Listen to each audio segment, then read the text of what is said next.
A service of KIBMradio.com, the Internet's home for an all old-time radio.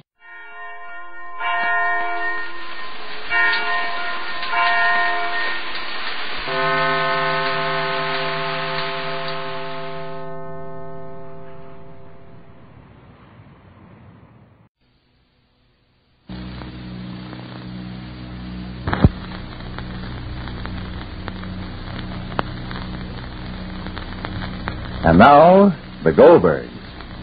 Well, so far as the Goldbergs can see, there's a world of difference between the rather eminent psychologist, Dr. Cater, and the ex-convict, ex-swindler, Edward Way.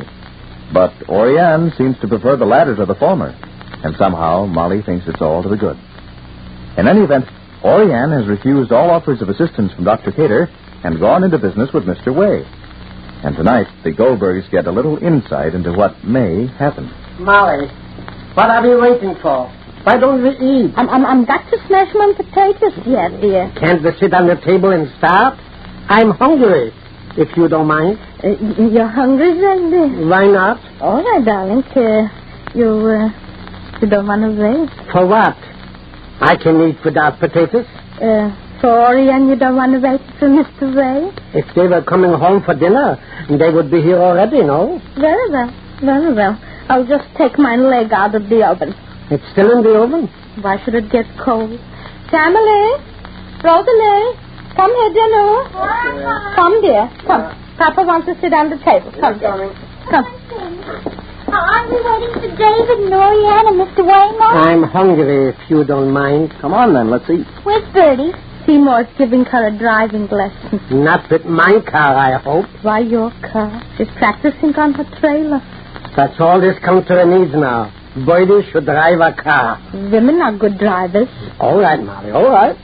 I don't want to discuss the pros and cons of women drivers. All right. All I say, when Boydie is driving in Connecticut, I want to be in California. And vice versa. Vice versa. When is she going to start trailing already with her beauty on wheels? Soon, immediately. I think Orianne would have been better off going into business with Bertie than going into the chicken business with Mr. Way. And I say she would have been better off if she accepted Dr. Cater's offer for a position befitting a woman of her refinement. All right, Jake, and I see that... all right, Molly.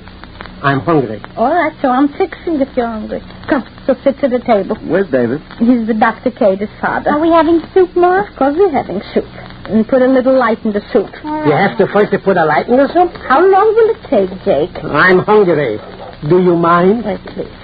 Papa's hungry. I don't mind, dearie. I don't mind. Rosalie, bring in Papa's liver so he can nibble in the meantime. Oh, Dr. Cater?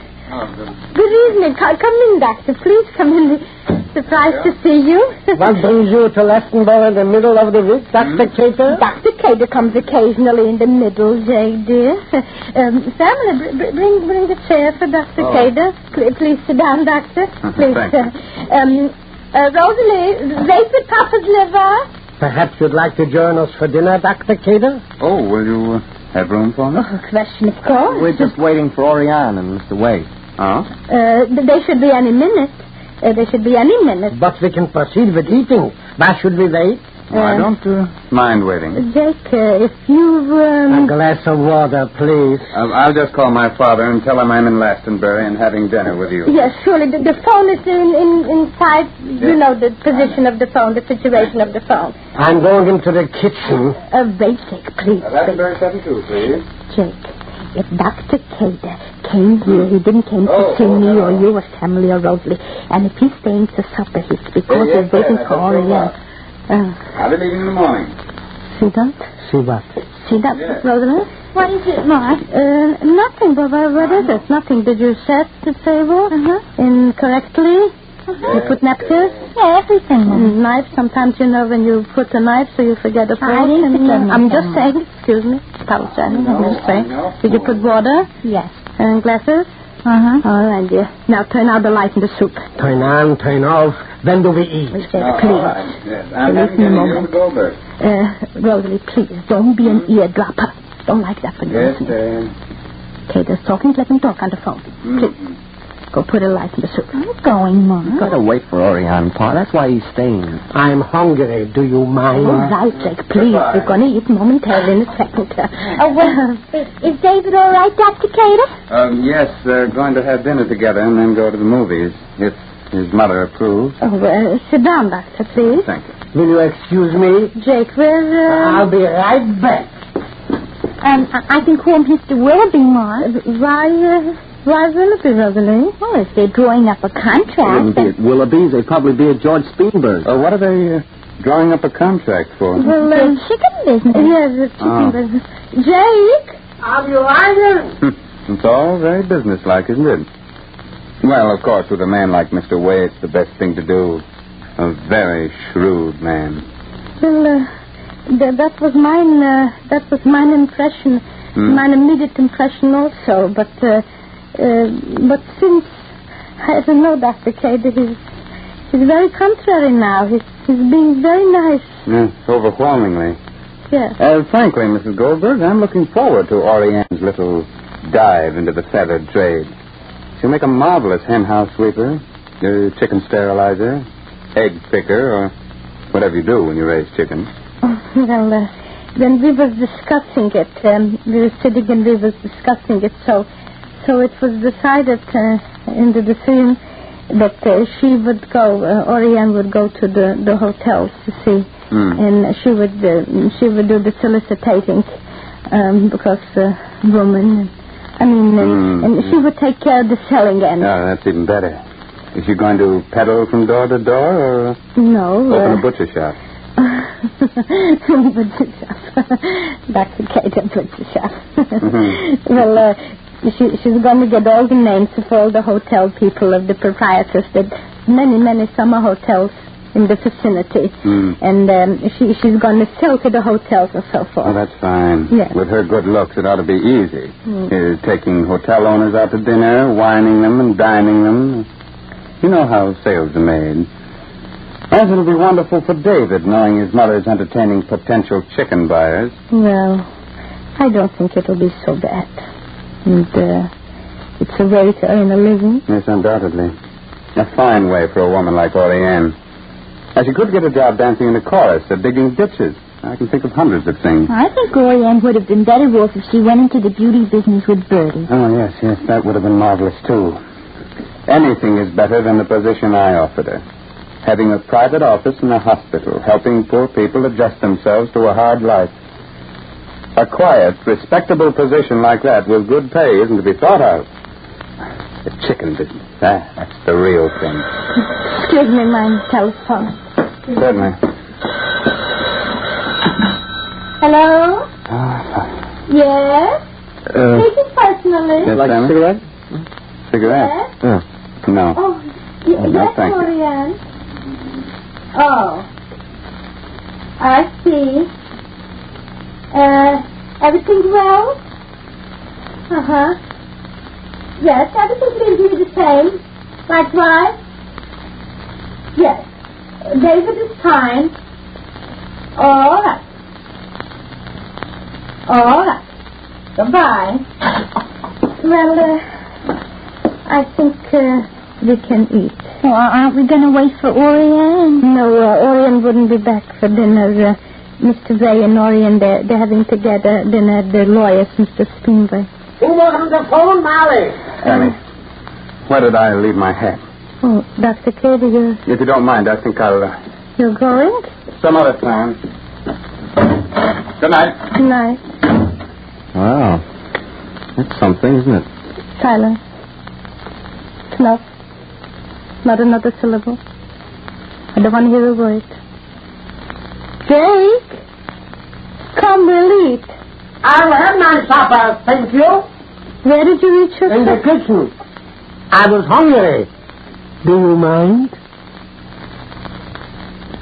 This is all very unlike Dr. Cater's usual attitude toward things, and Sandy's beginning to see. But Molly is refusing to recognize that Dr. Cater may even be serious about Orianne.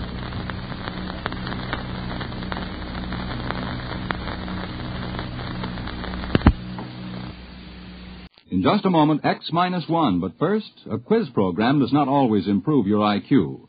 But when it's an NBC radio quiz program, you can be sure it will improve your disposition. Yes, NBC offers listeners a laugh session every Wednesday night with 2 fun-filled question-and-answer shows. One is Truth or Consequences. And though you may never learn why a chicken crosses the road, you'll howl as contestants perform the stunts dreamed up by MC Jack Bailey. The other is You Bet Your Life. And with a quizmaster like Groucho Marx, your good time is always guaranteed. Hear Truth or Consequences and You Bet Your Life tomorrow. Now stay tuned for X-1 on NBC.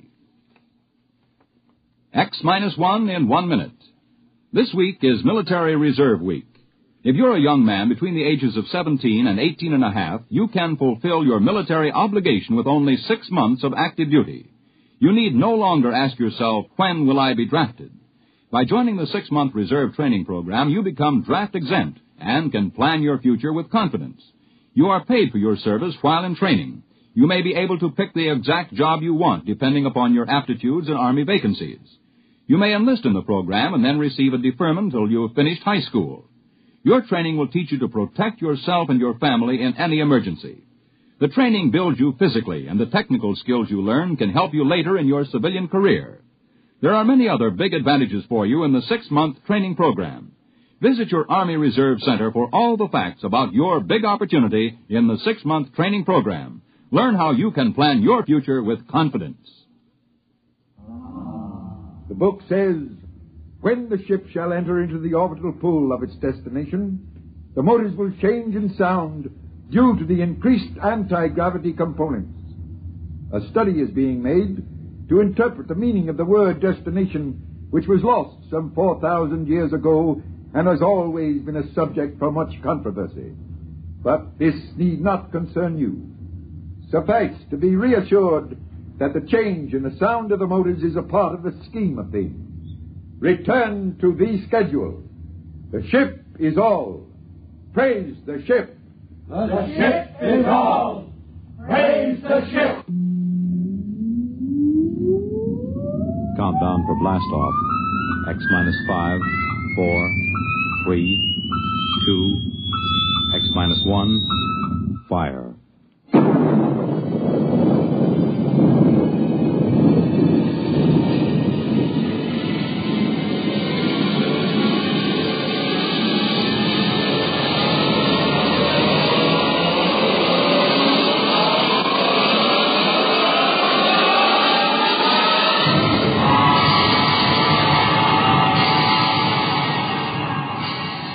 From the far horizons of the unknown come transcribed tales of new dimensions in time and space. These are stories of the future, adventures in which you'll live in 1,000,000 could-be years on 1,000 maybe worlds. The National Broadcasting Company, in cooperation with Galaxy Science Fiction Magazine, presents X-1.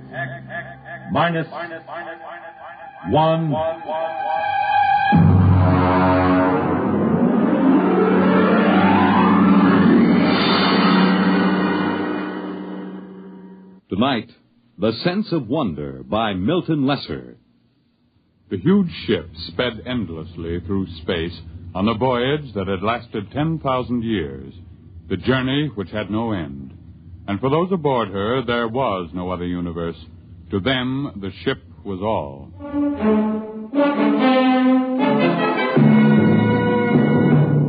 The ship is all. Rykud read the slogan embossed in raised letters of steel outside the door to the priest's compartment. The ship is all. His eyes wandered to the face of the young man standing next to him, his superior, Kreifer. The face had the empty, unquestioning expression that was typical of the people of the ship. Are you ready, Kreifer? I am. Enter. Go in. Well? I am Kreifer. Superior class, 3rd level, compartment Y51. Welcome. This is my attendant, Rykud. Be welcome. Praise the ship. Praise the ship. What is your mission? My superior's schedule shows that today he is 25 units of age. He is ordered to appear before the priest of the 3rd level to be given a woman. You have the schedule with you? Here. Good. You have your certificate of health and fertility? Show him the certificate, Rykud. Don't just stand there dreaming. Oh, yes. Here. Good. Return to your compartment. I will have the matron bring you a woman from the 4th level. Praise the ship. Praise the ship.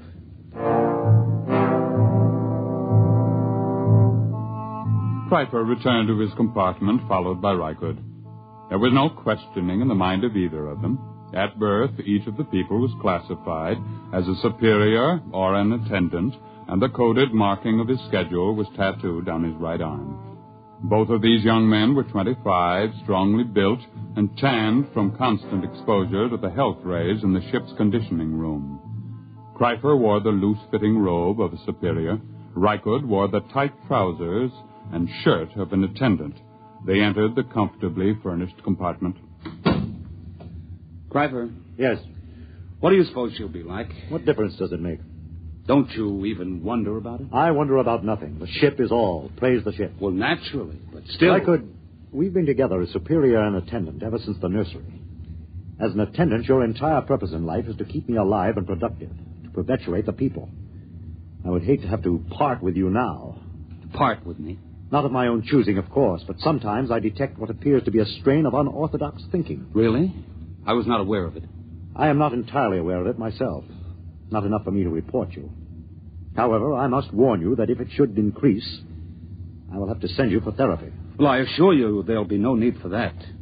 I've never deviated from the schedule. I have never disobeyed the buzzer. I am merely observing, asking questions like, don't you even wonder this is the first step to unorthodoxy? I shall watch myself for signs of it. Good.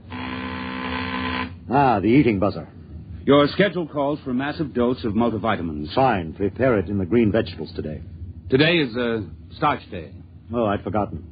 We could just skip it today. Reichert. Well... Of course, skipping the vitamins for one day is a permissible deviation, but I shall have to report for punishment tomorrow. Well? Skip the vitamins. I knew we would. You've never missed a permissible deviation yet. It's your influence that makes me do it. And you always blame it on me. That's what attendants are for. Yes, I know. Now, that must be the matron with the woman. Open the door.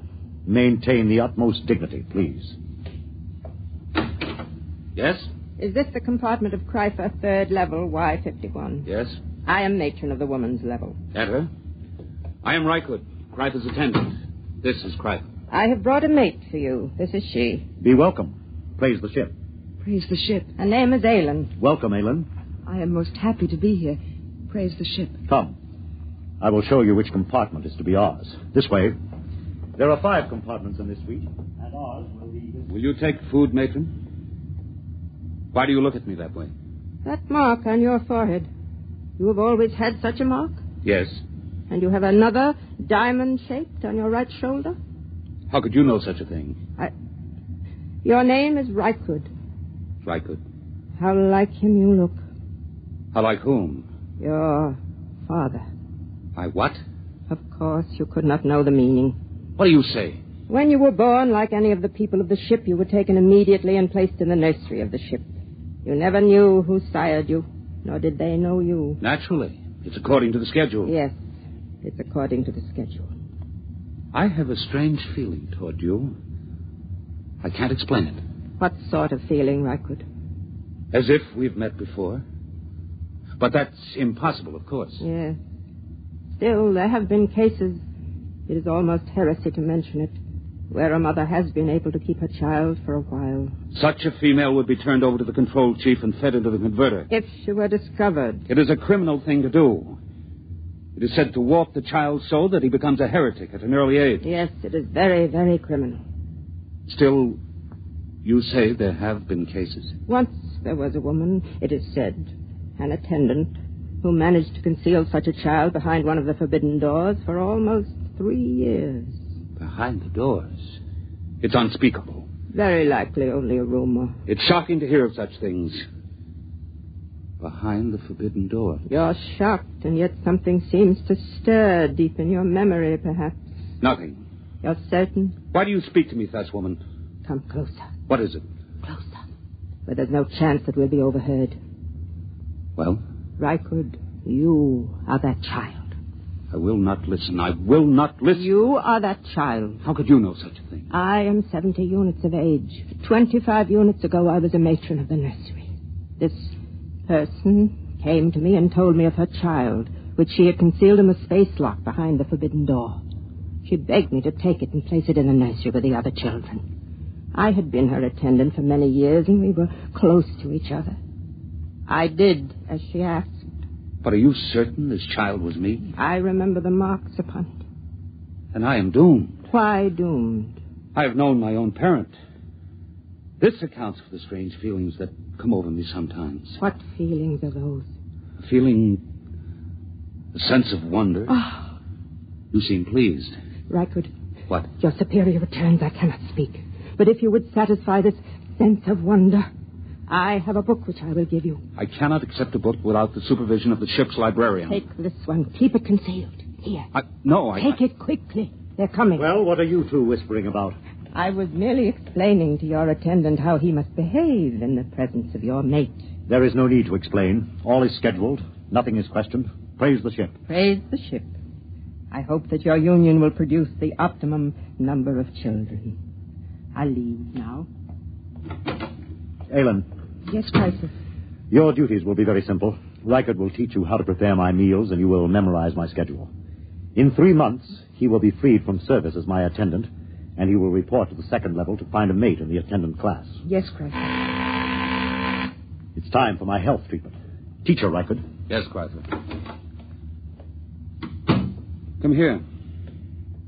Closer, where I may examine you. This is Kreifer's schedule. You will memorize it. Yes. Here is a list of permissible deviations. Oh, I'm familiar with it, naturally. I see. I was not aware of what training you received on the women's level. The matron trained us well. Good. You have been with the matron a long time? Ever since I left the nursery. I see. What is she called? Mara. Mara? Tell me, did she ever speak to you of a sense of wonder? Are you of the control police? Certainly not. Then you should know better than to discuss feelings. I'm sorry. I thought perhaps... What's that? The change bell. There has been some change. It frightens me. What does it mean? I don't know. I heard it only once before. When the ship passed very close to a red planet, there was a shower of stars, and the ship seemed to shake, and the change bell rang. We were all summoned to the priest and told that we must undergo a test for radioactivity. What are we to do now? Reichert, Aylin, quickly. It is the change bell. We are all summoned to the priest of our level. Quickly. Within a few moments, the people of the third level of the ship were assembled in the area outside the compartment of Chul, the priest. They stood there trembling, listening, and panicked to the clangor of the change bell, not daring to wonder what it meant, but aware that something different had happened. Something different. I'm frightened. Hush! The priest is coming. The ship is all. Praise the ship.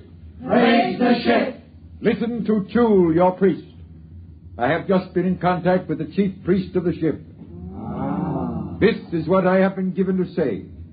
For 10,000 years now, ever since the ship began the voyage, which has no end, we have lived as one people following the schedule.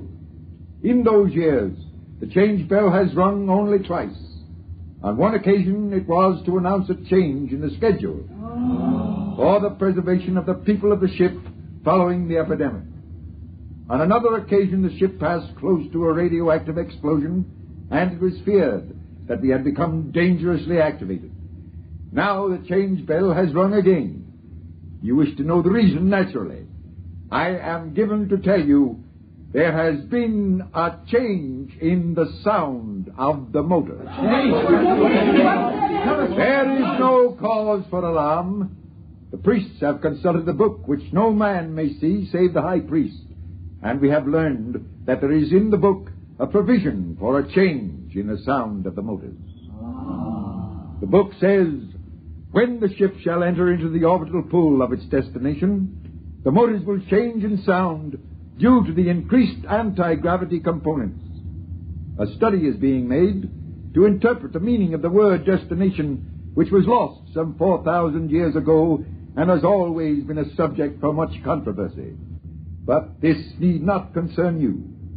Suffice to be reassured that the change in the sound of the motors is a part of the scheme of things. Return to the schedule. The ship is all. Praise the ship. The ship is all.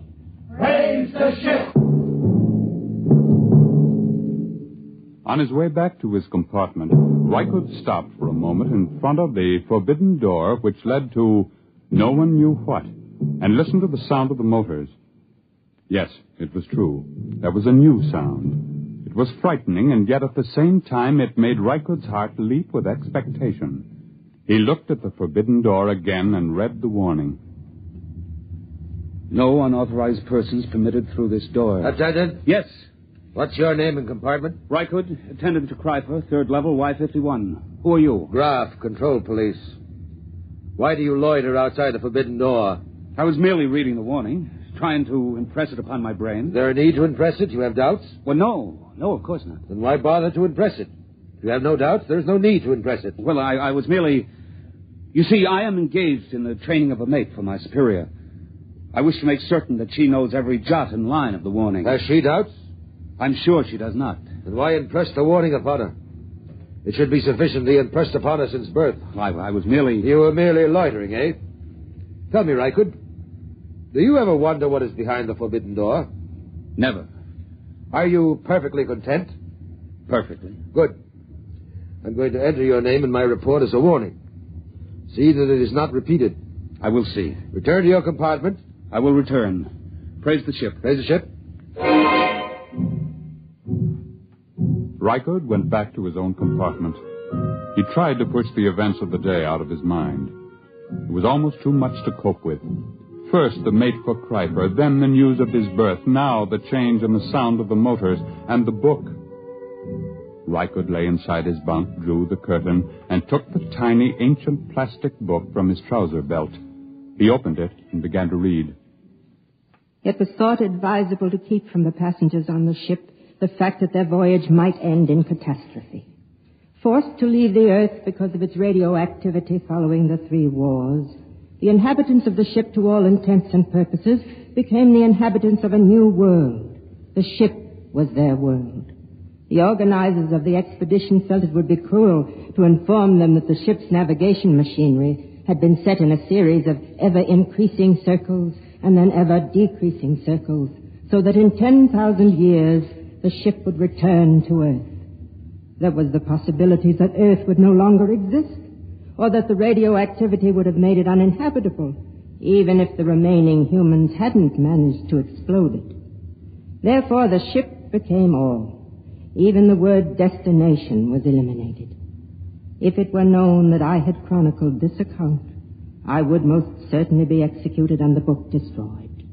Most likely it will pass into legend and be disbelieved anyway, just as fairy tales and even biblical accounts have become tolerated but disbelieved by many who were... The sleep buzzer sounded, and Rykud's eyes closed automatically. Ordinarily, the people of the ship did not dream. It was considered a sign that therapy was needed. Tonight, Rykud dreamed.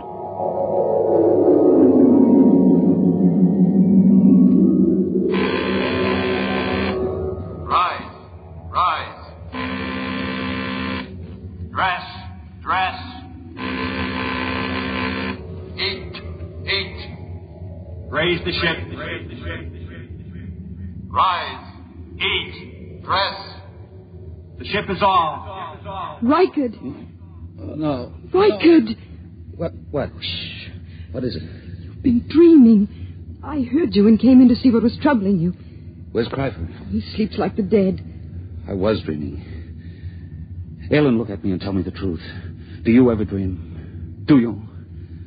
Yes. I knew it. I could tell it by looking at your eyes. But you mustn't tell anyone. I won't. You were very close to the matron, were you not? Yes. Did she ever read to you? Read? Did she ever read from this? Where did you get that? She gave it to me. Then you must be one of the trusted ones. Who are the trusted ones? Some of us. The women who were with the matron since we were very small. We've been trusted by her to hear the reading of this book. I see. But if anyone found out... I know. Rykud? Yes? I feel very strange. I, too. What is it? I don't know. Sometimes, after the matron had read to us from the book, I would have this feeling, strange and frightened. And she would comfort us. Comfort? What does that mean? She would put her arms around us. And did that comfort you? Yes. How terribly strange. Rykud? Yes? Comfort me. Put your arms around me. Helen. Please, will you? Yes. Yes, yes.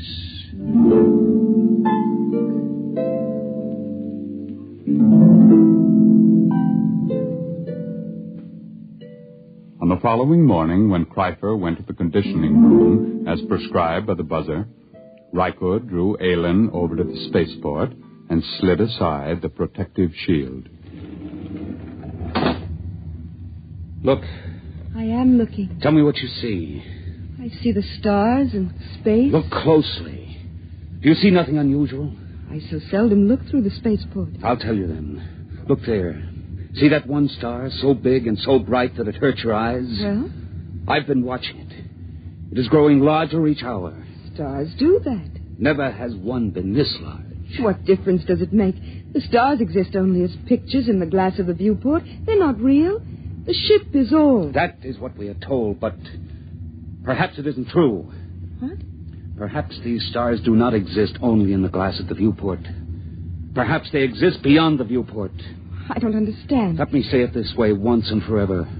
Perhaps, Aylin, the ship is not all. Rykud, your heresy frightens me. Rykud, hold me close. It frightens me even to look at you. Oh, Rykud, you mustn't even think it. I do think it. I believe it. I believe the ship is not all. And I believe you are a candidate for the converter. Kreifer. Don't move, Rykud, or I'll blast you into dust. It is bad enough for an attendant even to touch his superior's mate, but to couple it with the ultimate heresy. There is nothing but death in this. Kreifer, I beg of you. Stand aside, Aylin. I'm going to finish this heretic. Now, Rykud. Oh. Have I killed him? No, he's just stunned. Oh, Rykud, what can we do? I don't know. Rykud, the change bell again. Something's happening. I know what has happened. Come, we'll go to the priest. What about Kreifer? He'll have us killed. No, it's too late to think of that. Come.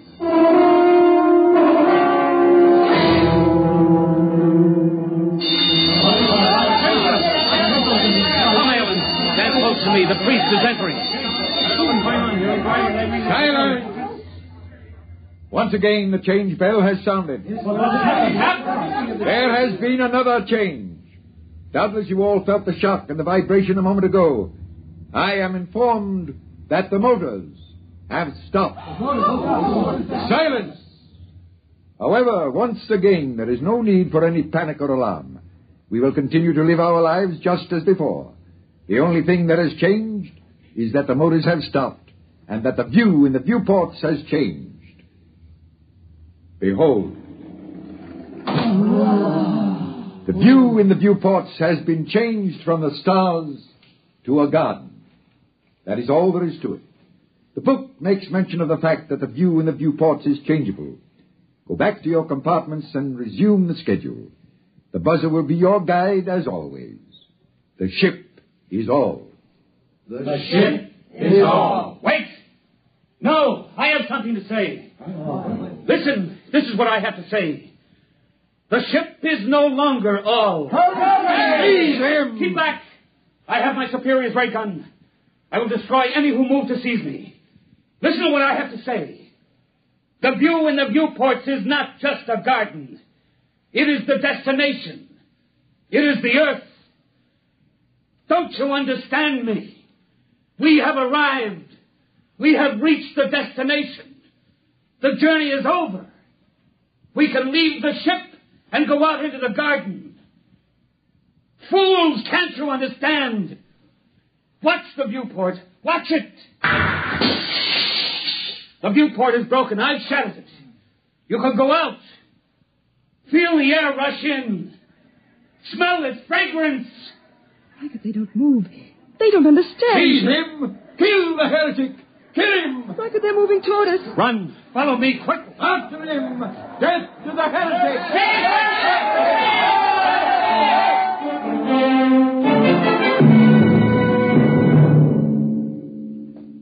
Reichert and Aylin ran down the long steel corridor with the crowd on their heels. After a few moments, they came to the forbidden door of the control room. Aylin, quick, in here. Reichert, it's forbidden. I'll have to blast the lock. Quickly, now come. Now, help me close the door. Now the bar. We're safe in here for a while. Not even the priest can make them come in here after us. It'll take them time to figure out what to do. Reichert, look. Look at the machinery. It's frightening. We're in the control room. It tells about it in the book. You see this big machine here? There was a drawing in the book. This is the machine that controls the buzzer. Just a simple machine like that? Yes, a simple machine. Stand back. What are you going to do? I'm going to smash it.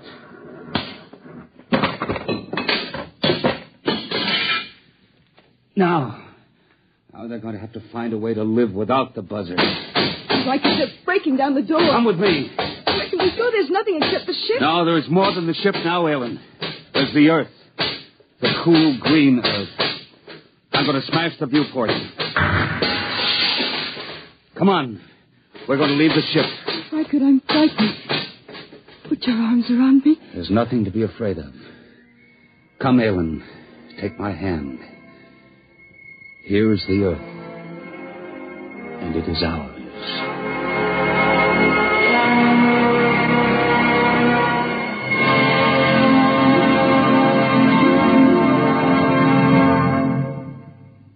You have just heard X-1, presented by the National Broadcasting Company in cooperation with Galaxy Science Fiction Magazine, which this month features a story by F.L. Wallace titled Mesereau Loves Company. When Marcus Mesereau set out on his mission to Earth, he was driven by pride and indignation, plus a practical reason. But if he'd known what lay ahead, he might have decided to let bad enough alone. Galaxy Magazine on your newsstand today. Tonight, by transcription, X-1 has brought you The Sense of Wonder, based on a story from the pages of Galaxy written by Milton Lesser and adapted for radio by George Lefferts.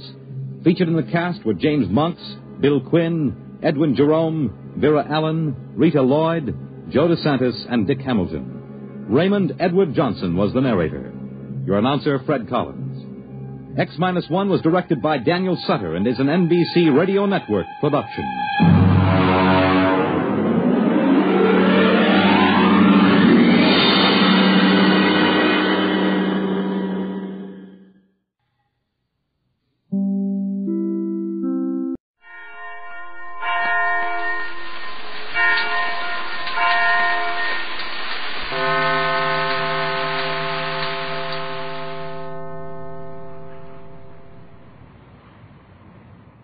Now, stay tuned for X-1 on NBC.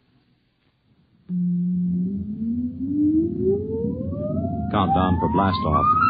X-5, 4, 3, 2, X-1, fire.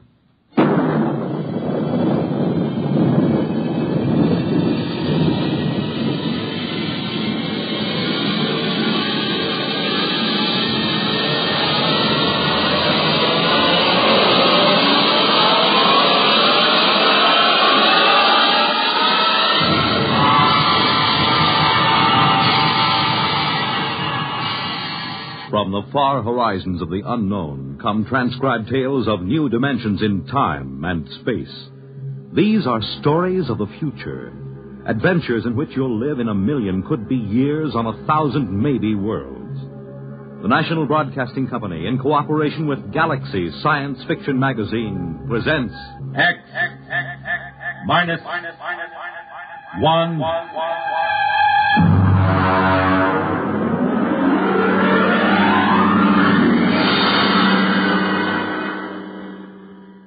Tonight, the Frank Quattrocchi story, Sea Legs.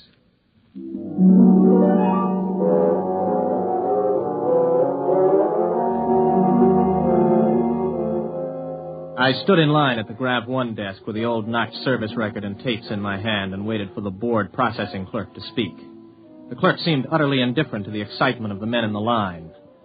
I wondered how long he'd been out here on this godforsaken Zone 5 planet. Next. Name? Robert Craig. Occupation? Flight officer. Destination? Earth. Earth?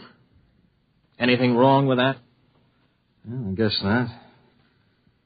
How long since you've been on Earth, Mr. Craig? Well, I've never been there. My parents left during the second colonization of Cassiopeia. I was born there. Have you ever been in a gravity system? Oh, just briefly. Under drugs, of course. You'll have to go through the gravity conditioning course. Yes, so I was told. Proceed to the airlock chamber on your right and follow the robot's orders. Good luck. You may need it. Next. I went into the chamber and stripped off my clothing while the robot droned its orders. Remove all metal objects from your person. Place them in the plastic tube at your left.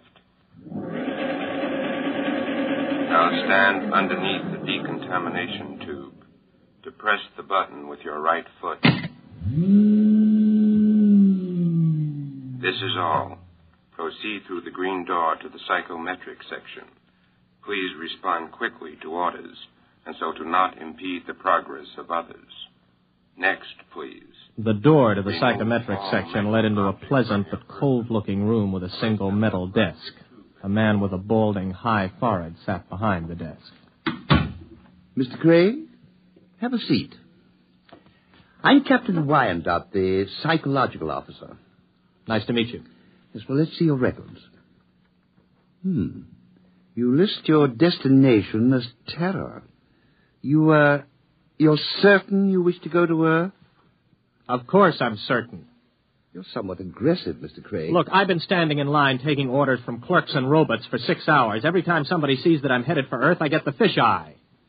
Are they jealous or what? I hardly think so. You've been a spaceman for 16 years, Mr. Craig. You've been zooming around in the countergraph systems and the outer galaxies without any restraints or self-discipline. Have you ever spent 6 weeks strapped into a grav seat on a space rocket, Captain? There's a good deal of self-discipline involved in that. I think you will find things on Terra require a different kind of self-discipline, Mr. Craig. Well, I'm pretty much aware of what it's like. Are you? I suppose you've heard all the popularizations in the tapezines. Well, Mr. Craig, let me give you a word of caution. It's going to be vastly different. I'm prepared for that, Captain. Can we get going? Naturally. You will undergo a 20-day conditioning course. 20 days? Mr. Craig, you've been in space 16 years. Your body is conditioned to a normal state of free fall, or at best to acceleration. The return to gravity would kill you if you weren't prepared for it. All right, what do I do? Report to Centrifugal Department. Here are your papers. Oh, and Mr. Craig. Yes? Centrifugal is a rather trying ordeal.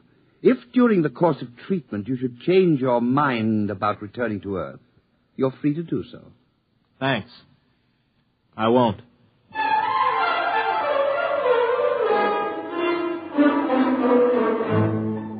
I'd heard about centrifugal, but you can never really know about these things until you experience them. 4 times a day we were whirled around until it seemed as if our insides were too big for our bodies. On the 12th day, it got to be too much for me.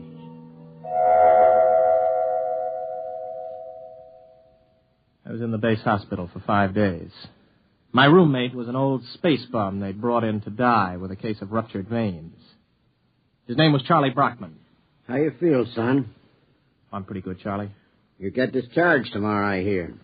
You gonna try it again? I guess so. Why? Only way I'll ever get to Earth. You really want to go? That's right. You talked to anybody been there last 10 years or so? No, you don't get to talk to many people from Earth and the galaxies. Were you ever there? Me? Now, what would an old space bum like me be doing on Terra? Well, I just thought maybe... I done most of my time in Zone 5. Out there, you get to thinking anybody who stays less than 80 light years from Earth is a landlubber. Yeah, I used to think the same. Then I took the exam for a job back on Earth, and I passed it. I used to think I'd like to go back. But space was exciting, you know. New and raw. It tugged at your guts, and it sent the blood rushing through your veins. But it was free. No bureaucrat ever lasted 6 months in Grav 5. I had enough hitting atmospheres all over the universe, old man. Maybe you're right. Lean over here, will you? Sure. Unbutton my pajama top, will you? Okay. There's a chain around my neck. Got a little message capsule on it. Oh, yeah, I got it. Do me a favor, huh? Take it with you when you go back to Terra. Don't open it till you're on the ship. Okay, Charlie. And, son. Yes? I lied to you. I have been back to Terra. I faked some papers and made a landing there 6 months ago. What are you doing back here? I had to leave in a hurry. Why? You'll find out, son. Good luck.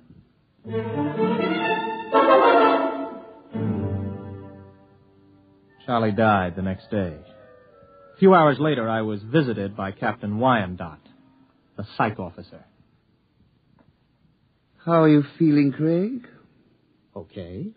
You still want to go back to Earth? Yes.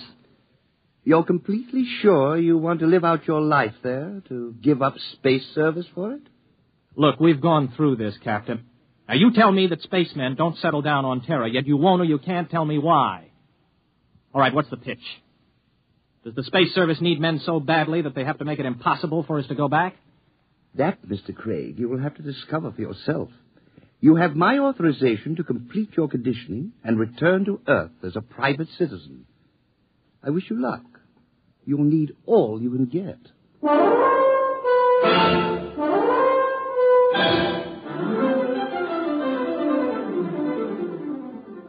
Somehow I managed to survive the torments for 18 days. I was ready to return to Earth. A month later, I descended from a huge intergalactic jet at Los Angeles Spaceport. I was dead tired from the trip. I checked in at the nearest inexpensive hotel. Oh, this is your room, sir. Just put the bags down, will you? I'll unpack myself. Yes, sir. Just back from outer space, sir? Yeah, that's right. How could you tell? Sea legs. Sea legs? Oh, the way you walk. You can tell when somebody's been in the low-grav systems. Oh, here. Oh, thanks, Mr. Craig. For another 5 units, I'll tell you where it is. Where what is? You know, the mic. Mic? Okay, make it 3 units. I won't hold you up. You mean a microphone? Yeah, that's right. They wanted to put screens in, but the boss convinced him there ain't any Freedomites ever stay here. Freedomites? Not so loud. You want to get controlled? No. Here's the money. Where is it? It's in the bed illuminator. You can short it with a razor blade. Thanks. You, want any sensation tapes? What are they? You know, mental image tapes. Oh, boy, you've been away from Terra a long time. Wait a minute, before you go, son. Yeah? Where's the minerals building? I have to report there for a job interview. Oh, that's in the government cluster. 5th level at X and 2nd. Thanks. I'll want breakfast about 8 o'clock. Well, I'll need your ISS units. My what? Your ration units.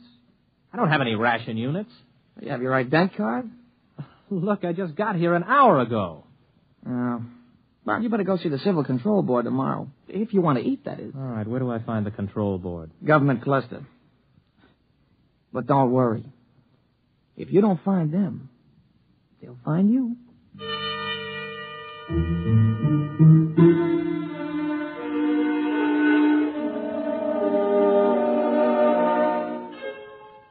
I went to sleep that night with the uneasy feeling that somebody was watching me. It had been a weird day. I hadn't exactly liked it. Well, I told myself it figured that there'd be more formalities and rigmarole on Earth than there were out in the systems, especially at first. Still, I couldn't get the idea of the concealed microphone out of my mind. You may relax, Mr. Craig. You are Mr. Craig? Yes, Robert Craig. You aren't nervous, are you? No. This is my first time before the control board, and... well, it's my first time. Flight officer, eh? Somewhat unusual for a vigorous young man like yourself abandoning space service, isn't it? I don't know. Is it? Leaving something behind, Mr. Craig? No. You don't like this sort of affair, do you, Mr. Craig? Well, I'm afraid I don't quite see its necessity. I served the intergalactic service well. My records prove it. It's enough impertinence, Mr. Craig. Answer the questions. You are a Terran? Yes. Where are your loyalties? I don't understand. Your first loyalties are to Intergalactic, is that right? Is there a distinction? Do you wish to be held in contempt of this board? Of course not. And you will confine your responses to simple yes answers. Now, Mr. Craig, we shall begin again. Please try to show restraint of emotion. You are here to petition for an identity card of provisional code 2 type. You maintain that you've never been on Terra before. Indeed, you state that you've never had a political affiliation. Yes. What are your reactions to the latest acts of the Liberal Party? I have none. You do not condemn the Liberal Party? Well, Then you must favor it. I don't know anything about it. Now then, Mr. Craig. The Import Service report shows that you passed your test aboard your ship. You were enabled to accomplish this through night study. Yes. Yet you maintain in your application that you had considered the Space Service a career. I changed my mind. Oh, you changed your mind. I see. I see, too, that you have petitioned the board for a private means of conveyance. Why do you wish to own your own transportation vehicle? To make it easier to get around, I report to my job and... What job? I passed the exam for the Import Service. I report today. Where are you living, Mr. Craig? At the Star Hotel. Very well. You'll wait outside in the waiting room until you're called again.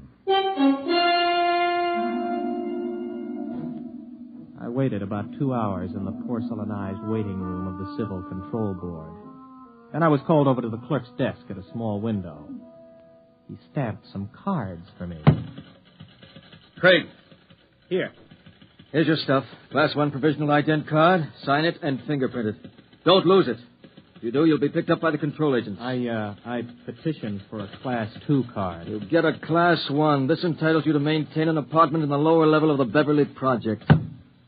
Here's your clothing ration. You'll have to turn in that leather flight jacket. What?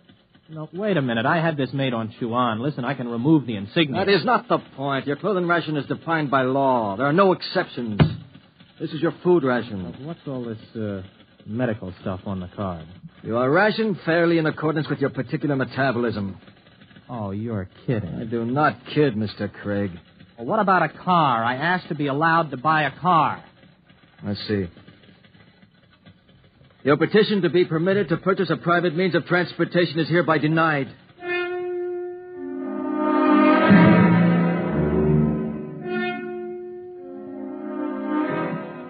I walked out of the control board feeling like a man who has just come out of free fall into a hypergravity system. Instead of reporting to the Import Service for my initial job interview, I walked around the city. I don't know how long I walked, maybe an hour, maybe 2. After a while, I came to the outskirts of old Los Angeles. There was a big fence around it and the usual signs. Radioactivity. Beware. It was just a pile of rubble and twisted girders. I looked at it for a while and then turned around and headed for the intergalactic freight office. So you figured you made a mistake. Yeah, that's right. You don't hear much about Terra out there. And you want me to sign you back into intergalactic? Yes. You got any character references? No, not here on Earth, but I can post a good-sized bond if they'll release my ISS unit. What's your rating? I can handle anything, up to 15 G's acceleration on my old license. You got a Turan contract with Import Service, you said? I haven't started work yet. Look, kid. Mr. Craig, is it? How long you been on Earth? 2 days. So you're a spaceman. Flight officer, ex-flight officer. You know how to navigate through 4-star zones and the asteroid belt thrown in. You got a license for 15 G's, could get 5 more with a check flight. You got enough brains to pass the import senior rooters exam. But you ain't got enough sense to come in out of the rain. We get guys like you every day. You're hot, you're big, you're raring to go. But you ain't gone nowhere. I'm listening. I don't know how you got here, Craig. Maybe you did quit honorable, or maybe you went and burned up a colony someplace. That would be in my records. The point is, it don't make any difference. Nobody leaves Terra without a permit. Nobody gets a permit to go back to space once he hits this old apple. Why not? Are you afraid somebody will tell what it's like? Oh, son, you got things to learn. One is you don't go shooting off your mouth. Another is, Terra's changed a lot since the radioactive wars. We're going places, doing things. Big places, big things. You've got to fit into that, kid. Move with it. Stick around. You still got your sea legs. You're going to like it here. You can make a quick dollar and spend it quick, too. But you'd better smarten up, or you'll finish scrubbing radioactive dust off girders. That's the story, huh? The whole story? That's it. Everything runs by a system. And, son, you can't buck the system. Yeah. I don't suppose there's any place around here a guy could get a quick drink. Oh, yeah, out at the end of Y Street, they got a little place you can buy in Acadian tars. Pluto's, they call it. Thanks. Yeah, get it out of your system and then settle down. That's my advice. Thanks. So long. Get me the control agent. He just left here. He's on his way to the Pluto Cafe.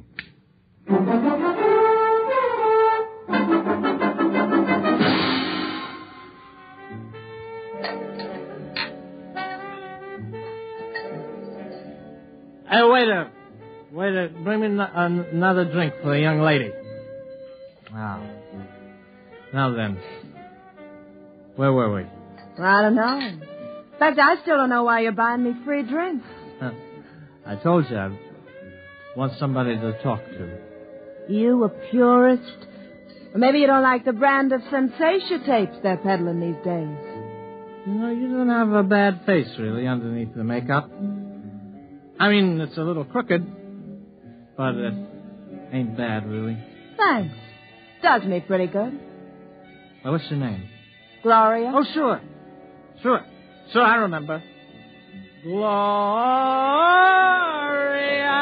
Maybe you had enough to drink. No, not yet. You know, I look around, I see all these people with their faces all froze up like plastic. And I feel like I got to know somebody, or I go out of my mind. So what happens? Everybody is afraid. I mean, what happened? Whatever happened to freedom? What's the matter? Did I say something? What's everybody so quiet about all of a sudden? Okay. Come with me. Hey, well, who are you? Control board agent. Hey, I wasn't with him. Honest, he just picked me up and bought me a drink and started shooting off his mouth. I wasn't with him. Let's go, Mac. Wait a minute, what for? You'll find that out. Come on. On your feet. Okay, but keep your hands off. I'll go with you. Everybody else, just mind your own business. You, girlie. Yeah? Let's see your ident card. Here. You live at this address? Yeah? Alone? With my sister. Maybe some night you could go to a movie or something. We could spend some time getting acquainted. Yeah. Yeah, sometime. Good, I'll call you. Hey, I need my dent card back. I can't get rations without it. I'll keep it. Bring it back myself. Wants to give a girl her card. No! Well, maybe you mind your own business. Let's go. You walk just a little in front of me.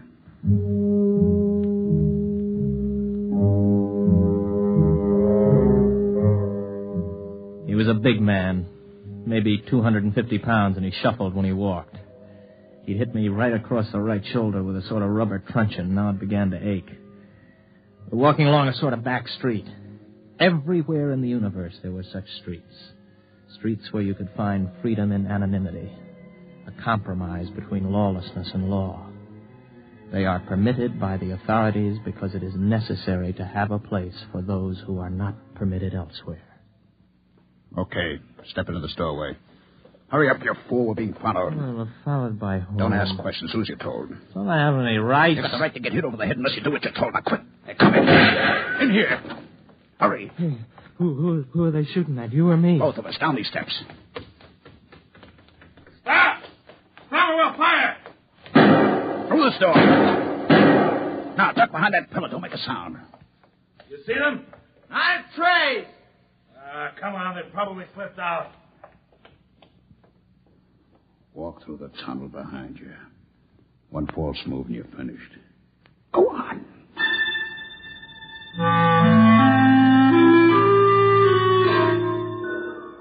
From the the direction of the tunnel, I guessed it was part of an old sewage system that led toward the ruined city.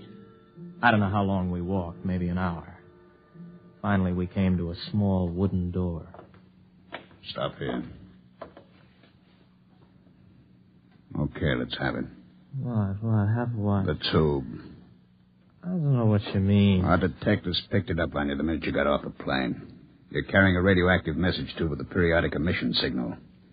I'll need to have it before we can go any further. You mean the tube that old Charlie gave me? Old Charlie? Yes, Charlie Brockman. The old spaceman who was in the hospital with me. Where is it? I think it's in my pocket. I never even bothered to open it.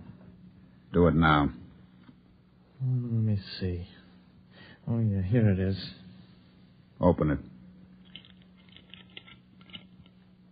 It's empty. That's right. The message is in the tube itself. We identify our people by the radioactive pattern. Our people? You'll see. Come in. Make it fast. This the one? This is the one. Has he been drugged? He's had PON. A massive dose at the Pluto. Good. Mr. Craig, my name's Cocteau. This is Mr. Brannigan. You're probably quite bewildered about all this. Let me clarify the situation. You're now in the headquarters of the Freedomites, underneath the radioactive part of old Los Angeles. Mr. Brannigan is not a control agent. He's one of our men.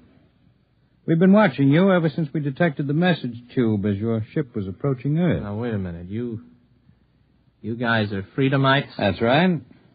You're pretty illegal, aren't you? Let's say our lives aren't worth the snap of your fingers if we're caught.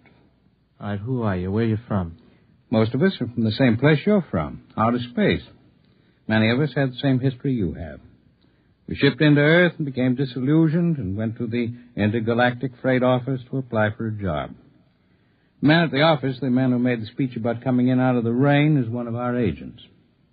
Aren't you taking a chance telling me all this? Not at all. At the Pluto, you were given a massive dose of PON.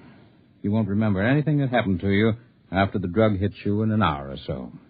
It works like a shock. Everything will be repressed into the unconscious.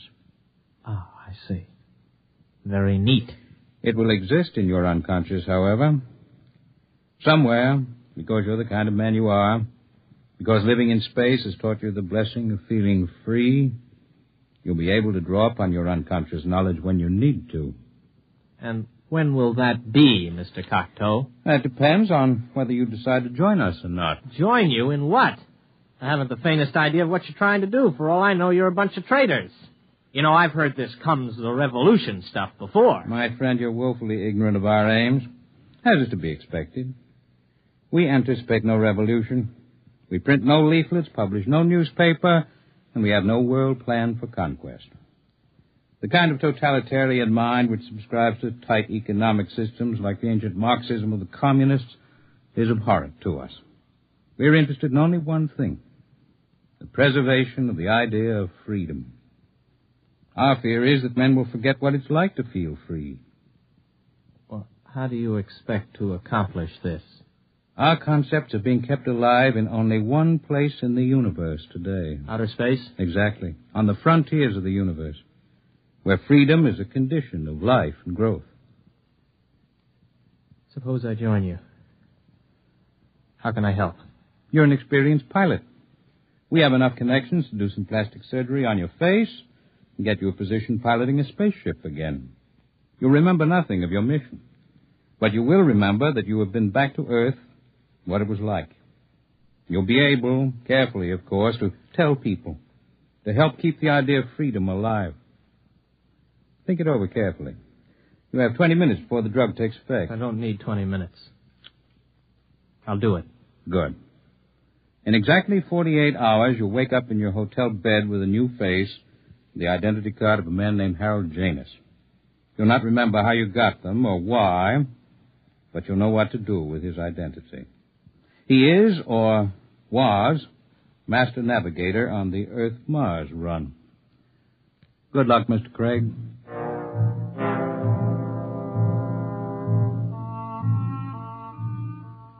I woke up in the hotel bed, feeling like a man who has hung one on but good.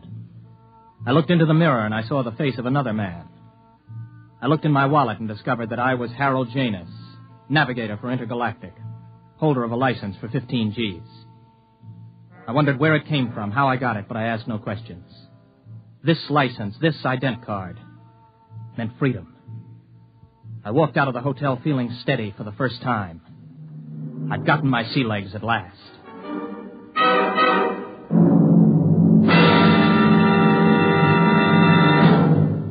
You have just heard X-1 presented by the National Broadcasting Company in cooperation with Galaxy Science Fiction Magazine, which this month features The Venus Trap by Evelyn E. Smith.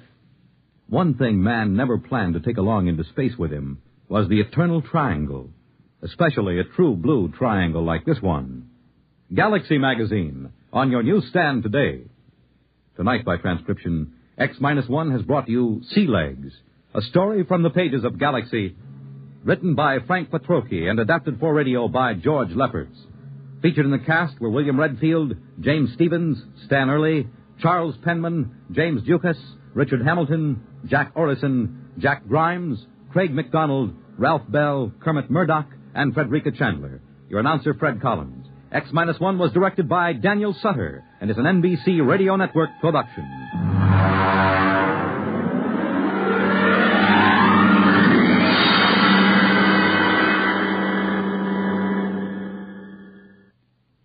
Hear Politics and Primaries, Dateline, Ohio, and Indiana, tonight on NBC Radio.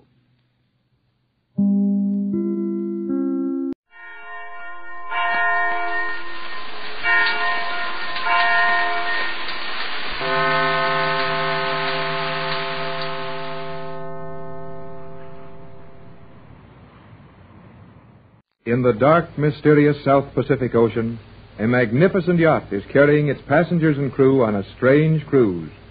Jerry Hall has joined Mrs. Gregory and Captain Bradford on the Gregory yacht to aid in the search for Mrs. Gregory's little girl. Lost at sea when a baby, the girl has been reported living on a mysterious island. The yacht was anchored off the bank of what appeared to be fog, but was not natural fog. With the aid of apparatus designed by Captain Bradford, Jerry and his friends have looked over the fog and down onto the island. It is now after dark. The yacht is being drawn through the weird ring of fog, drawn without a sound toward the magic island. But Jerry, how could we be pulled to the island by the same magnetic force that was pushing it away from it an hour ago? Well, you see, Mrs. Gregory, magnetism works both ways. Maybe I can't explain it right, but anyhow, a magnet can either be fixed to attract or repel. Is that what I'm trying to say, Captain Bradford? Well, at least you're heading in the right direction, Jerry. It's a poor electrical engineer that can't do tricks with an electromagnet and plenty of power. Electrical engineer? I thought we'd find a tribe of savages on this island, if we found anything. Yeah, that's what I figured, too. That old sailor, you know, who lived on this island or visited or something, and then got away, he reported that he'd seen a little white girl living here with a strange race of savage people. Well, I'm not so sure of that, son. Remember, we got the story over our shortwave in Los Angeles. At the same time, you got it over yours. And if I remember rightly, the report said a strange race of people, not a savage race. Tex is right, Jerry. It did say a strange race. Of course, we naturally thought of savages as the only sort of people who might be living unknown to the rest of the world. Well, we know now that the people who made all these scientific things we're running into are not savages. It looks to me like they know a whole lot of things we don't. No doubt about it. And while we just stand and talk on this deck, a heavy yacht with 800 horsepower motors is drifting helplessly into something we know nothing about. Well, let's quit talking and do something. We're drifting into that island pretty fast now. We're inside the fog ring now. Oh, if only it wasn't dark. We'll hit the island pretty soon. But, well, we're going slow. I guess it won't hurt the boat. There's not a sound from anything. Can't even hear a ripple of water. This water is oiled or treated with something to hold it still on the surface. I can see a little light ahead. There's a yellow glow all over in front of us. Nothing we can see distinctly, though. We're slowing up. The boat is barely moving. Look, Tex. Can you see an outline there? Where? No. Where, Mrs. Gregory? Just off the port beam, Jerry. No. I don't see anything. I do now. You're right, Pat. Look over here, kid. There's an arm jutting out right alongside the rail. Golly of whiskers. It looks like a dock. We're drifting right up to it. Not drifting. Don't forget, son. We're being pulled. That light ahead is getting more distinct. I can make out the shoreline now. Funny shoreline. It looks so straight and smooth. See? See, it's shining in that yellow glow. Hold it. Quiet, both of you. Not a sound.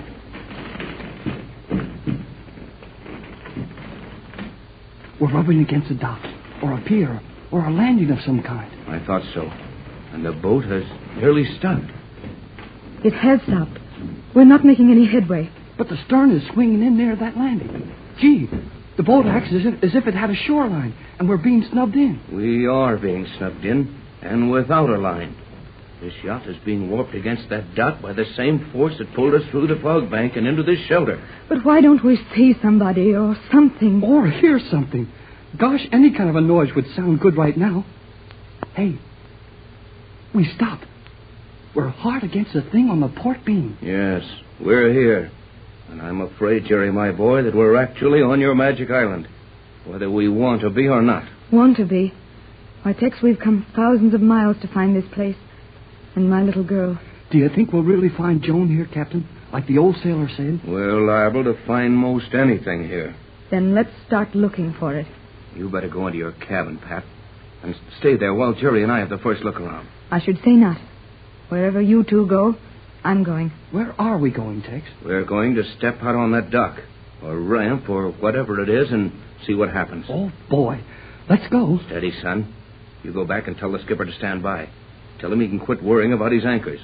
We're fastened to this island until someone else wants us to go. Yes, sir. And Jerry, tell the skipper to look sharp and give us a signal if anybody boards him. I'll be right back, sir. Oh, Tex, what do you think we'll find here? What's going to happen? What manner of people live here? Hold on now, Pat. You know as much about all that as I do. We'll just have to ease ashore and keep snooping around until we find something. Or something finds us. You better stay aboard, Pat. I'm not afraid. That is, of course I'm afraid. Horribly afraid. But you're all here because of me. It's my little girl we're looking for. And I'll go wherever you go. All right. You're the boss of this expedition. Everything's shipshape aboard. I gave your orders to the skipper, Tex. Any comments from him? Well, he looked plenty worried. And he didn't even say as much as he usually does. That would be only one word at a time. This time he just nodded his head. All right, now here's our situation as I see it.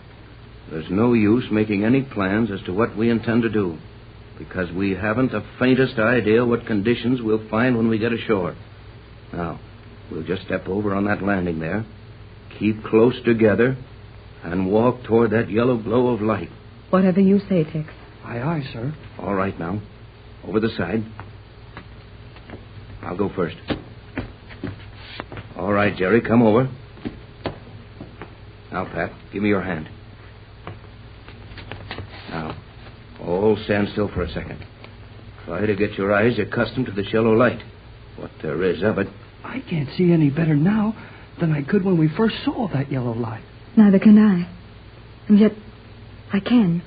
There's something weird about that light. I have an idea there'll be something weird about everything we see for some time to come. Now, Jerry, you walk on my right here. Pat, you on my left. Both of you stay close enough that we can rub elbows as we walk. And stay close. Now, let's start slowly and carefully toward that yellow glow. Neither of you speak until I tell you to. Ready? I am. Yes, Tex. Not a sound. Here we go. And walk quietly.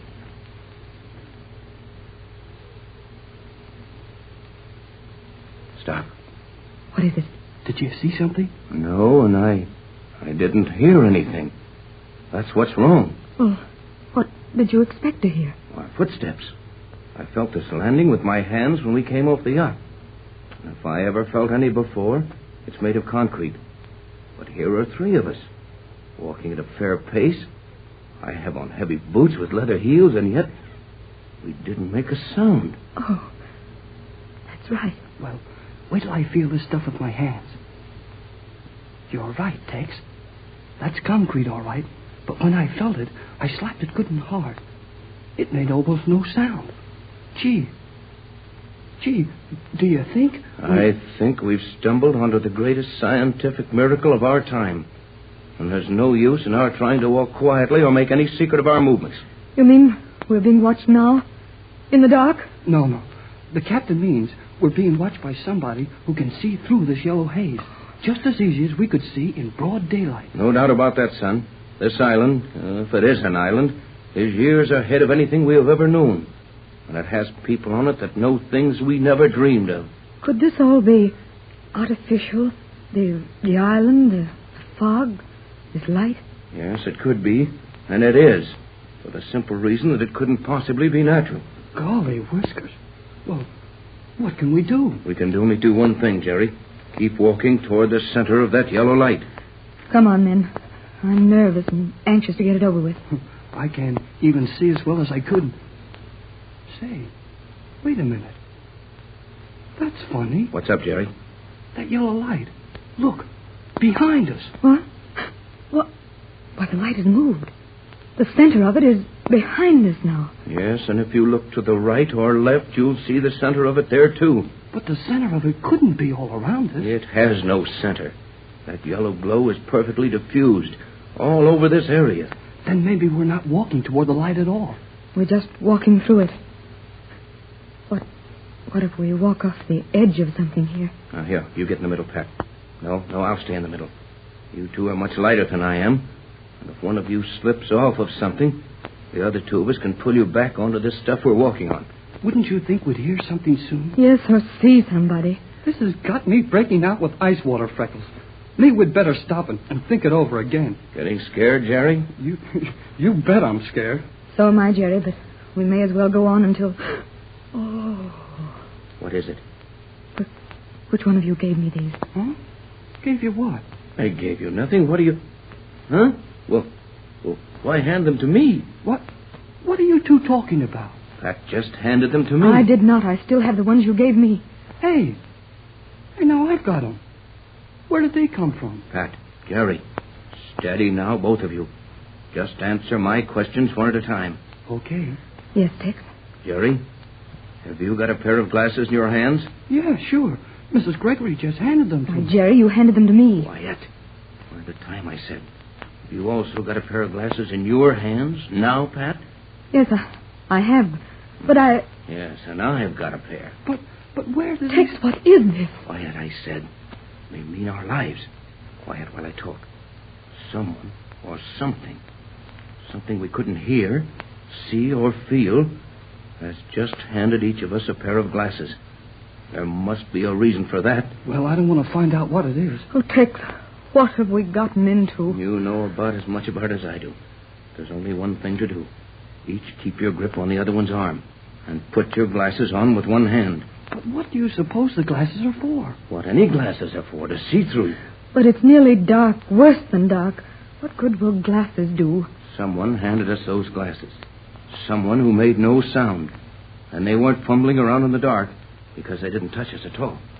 Therefore, whoever it was must have been able to see, and see perfectly. I think the time has come when we'll be allowed to see our surroundings. I'm putting mine on. Me too. But I'm shaking so I can't find my face. There now. Just stand still and...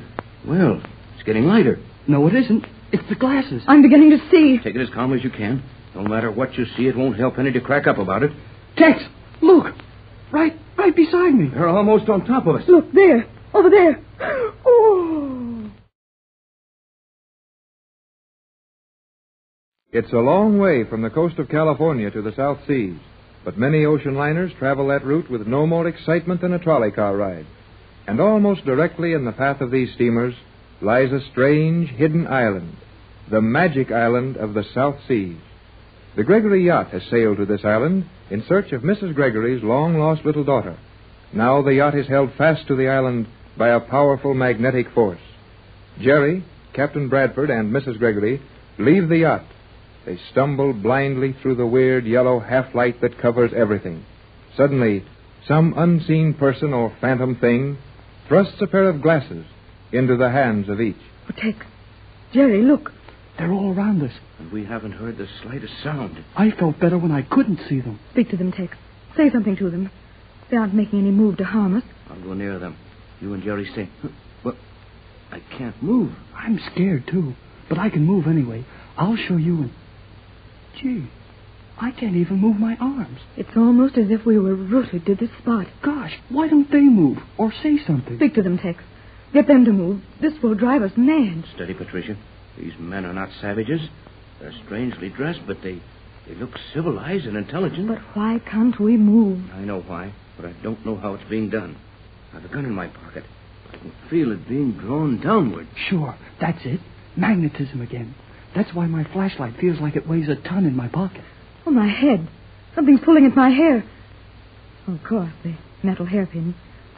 What's holding our hands and feet so still? I think we'll find out a lot in a minute. One of those men are coming towards us now. Yeah. His legs are moving all right. He's walking pretty fast. Say, why doesn't he get any closer to us? Oh, the shallow light is deceptive. Probably an illusion deliberately created to throw our sense of perspective out of balance. I'll bet they don't speak English. Let me do the talking if we get a chance to do anything. Hello there. How do you do? I guess I don't speak anything. We'll soon find out. Well, if I could move my arms, I could shake hands with this gentleman. I think that will not be necessary. In fact, it would not be advisable. Golly whiskers, he can talk. It's a relief to hear English spoken in this strange place. This strange place? Madame is mistaken. This is a perfectly natural place. You three are the strange elements here. Well, I guess you're right at that. We seem to have intruded upon something that's a little bit beyond our depth. What's it all about, Professor? Oh, do not apply to me the title you confer upon your petty educators in what you so grandly choose to call your world. World, indeed. Why, you poor innocents cannot even dream of the world as it is given to us to know it. Now, I will introduce myself. I am called G47. Gee whiz. No, G47. Is this real, Tex? It is, but no one back home will believe us. May I ask a question of you, G47? At least, Madame Gregory, you... He knows me. Silence, Madame, or I shall think you as rude as your strange companions. I'm sorry, but I was so surprised that you should know me. I think we're going to be more surprised if we can find something this guy don't know. You are a very observant person for one so young. Well, before we go on with this display of our ignorance and your confounded superiority, you might at least call off your magnetic force. It'd be more comfortable if we could walk around a little. I am disappointed in you, Captain Bradford. Oh, you win, G47. Suppose we could have moved long ago if we'd had sense enough to try it. You were released the moment I spoke to you. Now, if you are through gaping and wondering, I will be glad to answer Madame Gregory's question. The object of your search is here. Then the old sailor's story was true. There is a little white girl living here. Gee, and can we see her right away? Yes, let's get it over with, or do we just stand here all night? Your rudeness will be overlooked this time, Captain Bradford. You will follow me. Come. Well, I guess nobody who saw this would ever make fun of my magic island again. You will see no magic here. This is a land of fact. Cold, hard, scientific fact. What you say is obviously true, but we've been accustomed to getting our facts in a little less spectacular manner. Everything here is real enough, but it's all so strange to us. Notice how all these other men merely stand aside and let us pass. They don't look curious, happy, angry. They just don't look anything. Guess they don't think we rate getting excited about it. On the contrary, you are rather interesting subjects.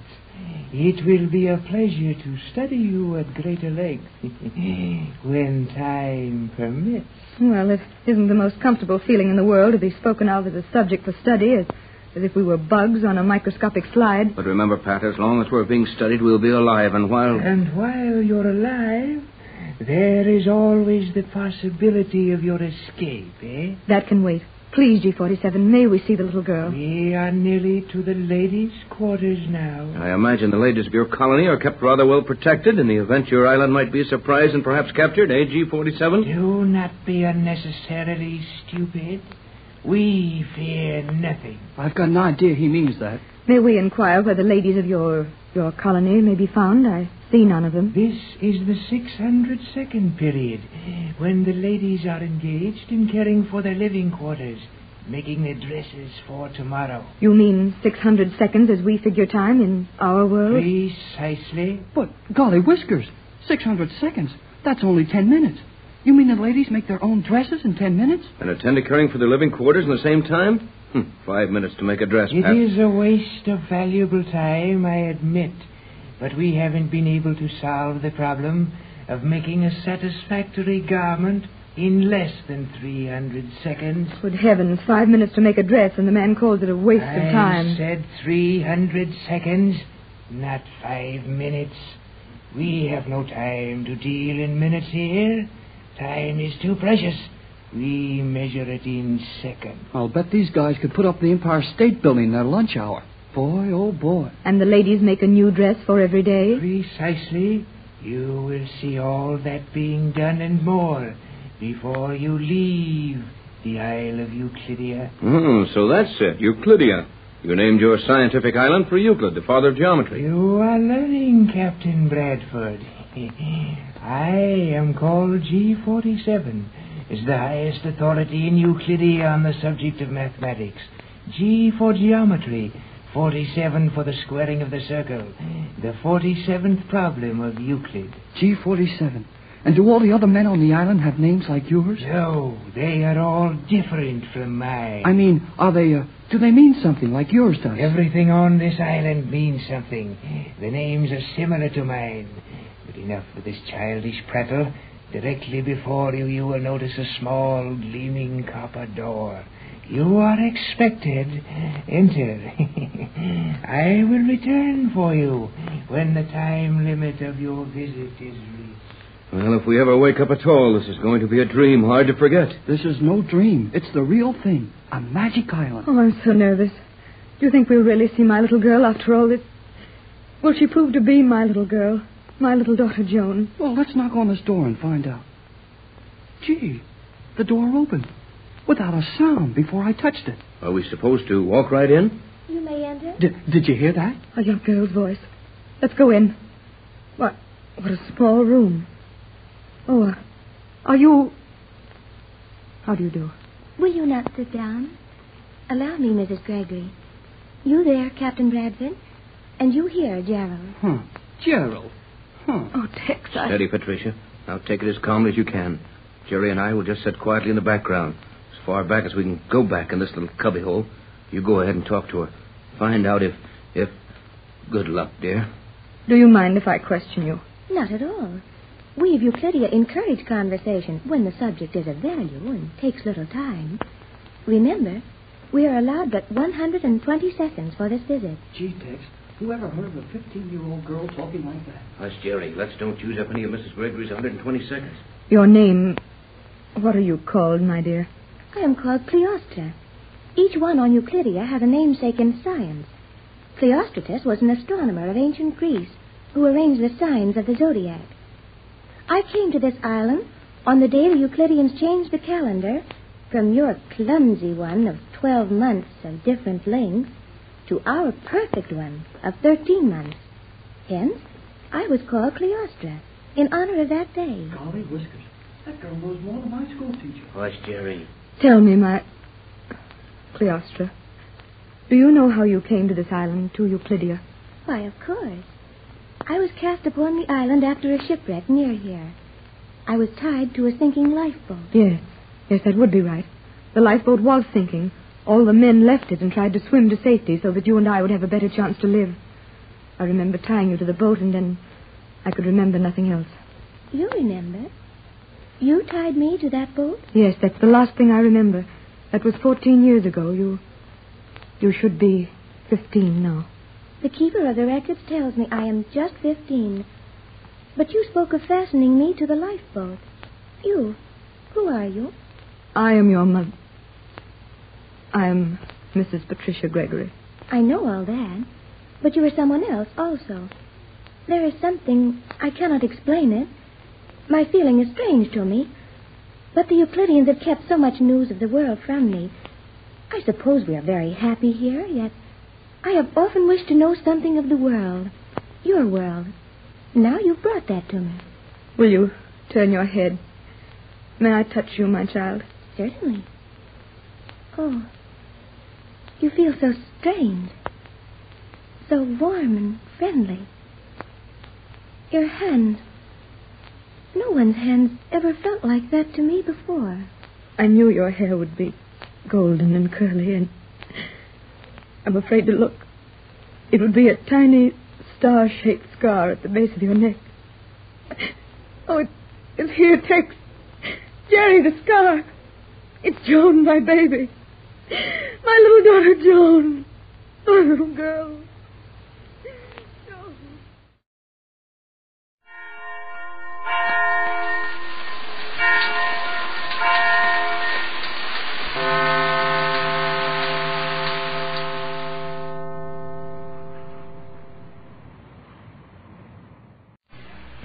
Kellogg's Pep, the super delicious cereal, presents The Adventures of Superman. Faster than a speeding bullet. More powerful than a locomotive. Able to leap tall buildings at a single bound. Look, up in the sky. It's a bird. It's a plane. It's Superman. Yes, it's Superman.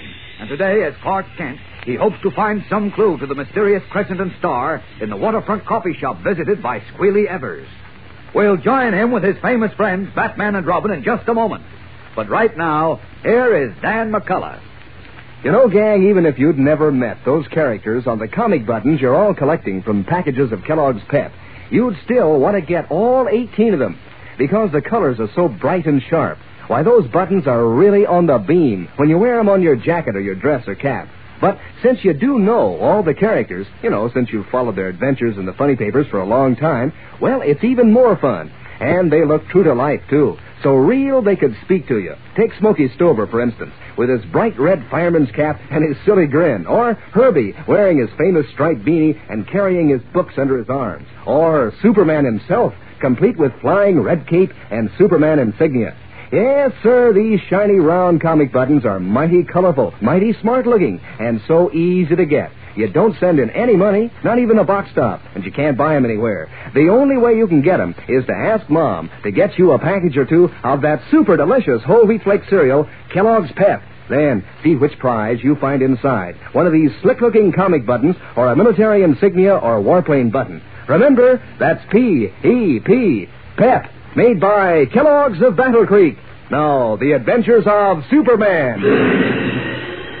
A small silver coin engraved with a crescent moon and a star is the only clue Superman has to the two missing pieces of kryptonite, the strange, deadly element which gave the late Atom Man his atomic power. Fearful that the kryptonite may be used to create another terrible atomic monster against whom he would have no defense, Superman asked Batman and Robin to help him trace the mysterious organization using the symbol of the crescent and star. Through the dimly lit streets of the Metropolis waterfront, Batman and Robin trailed a criminal informer known as Squealy Evers, who led them into an ambush from which they fortunately escaped. Reporting their experience to Clark Kent, who is Superman, the three of them returned to the scene of the ambush.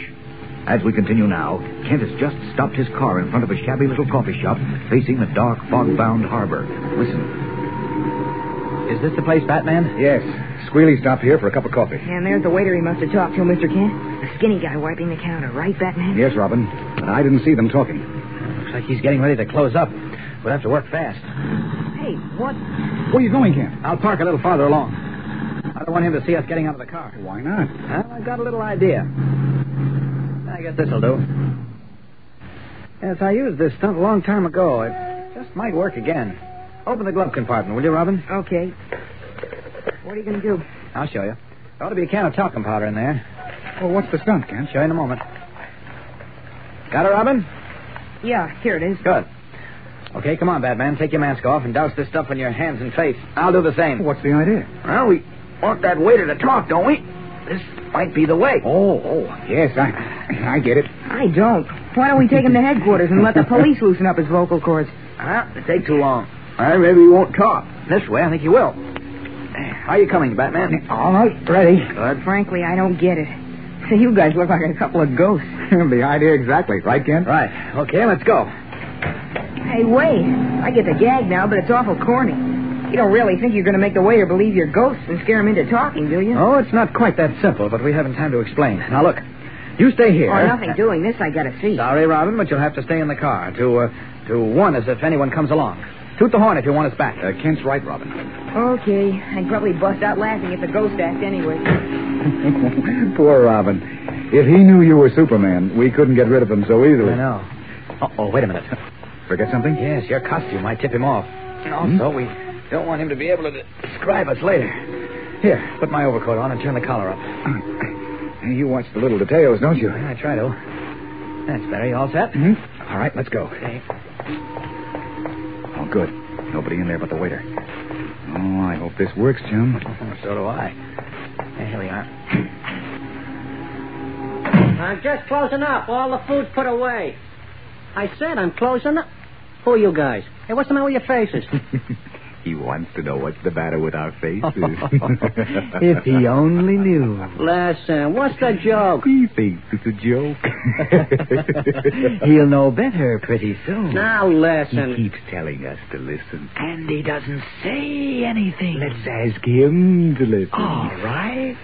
Listen, friend. You saw Squealy Evers tonight, didn't you? Squealy? Yeah. Who? Who'd you say? You heard us.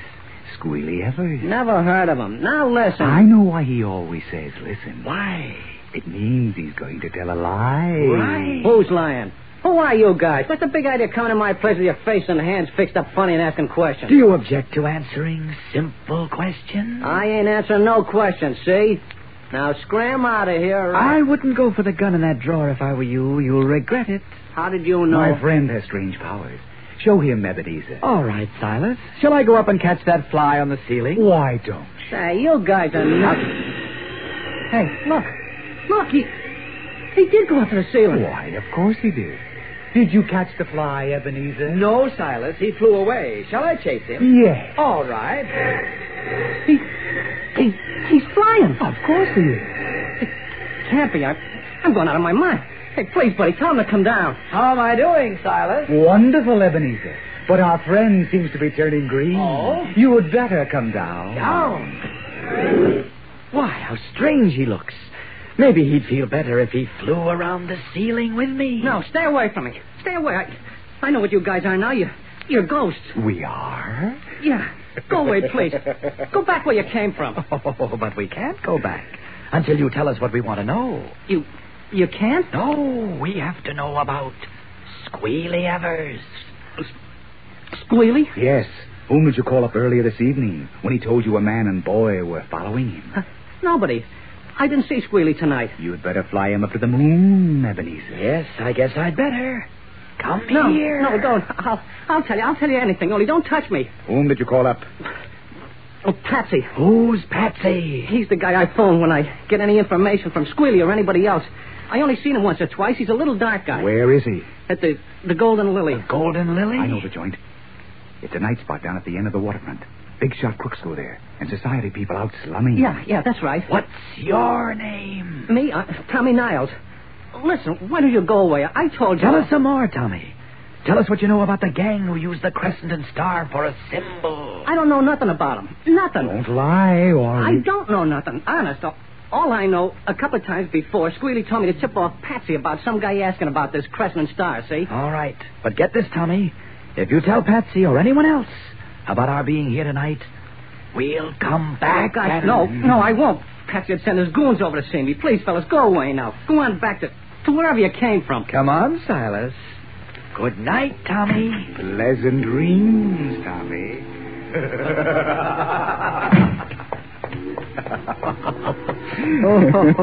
Too bad we had to scare him out of a year's growth. That cheap crook. Well, we let him off easy. But we got our lead, Kent. Now, let's visit Patsy. You bet. The trail's getting warm. Eagerly, Clark Kent and Batman hurry to the car where Robin awaits them. We'll return in a moment for the startling climax of today's episode. But first, here again is your announcer. Say, I know a young fellow who's kind of handy with a pencil and crayons. And you should see the drawings he's made. Copies of the pictures of funny paper characters on those comic buttons Kellogg's Pep is putting out. So every time he gets a new comic button, he has a new picture to draw. I thought maybe you'd like to try it. You know, you can color them in bright red and black and blue, just like the Pep comic buttons. And those pictures are really easy to copy because the outlines are clear and sharp and the details are all there. Yes, sir, these comic strip characters are straight from the funny papers. Their pictures make the best-looking buttons you'd ever hope to see, or to wear pinned on your jacket or your dress or cap.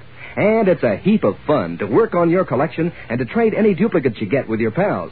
And if you don't want to let your friends get ahead of you, you'd better get busy. Ask Mom to get you some of that super delicious whole wheat flake cereal, Kellogg's Pep, because that's the only way you can get these exciting comic buttons. You can't buy them. You don't send in any money, not even a box stop. But inside every package of Pep, there's a swell prize. One of these smart-looking comic buttons, or a military insignia or warplane button. Ask Mom for P.E.P.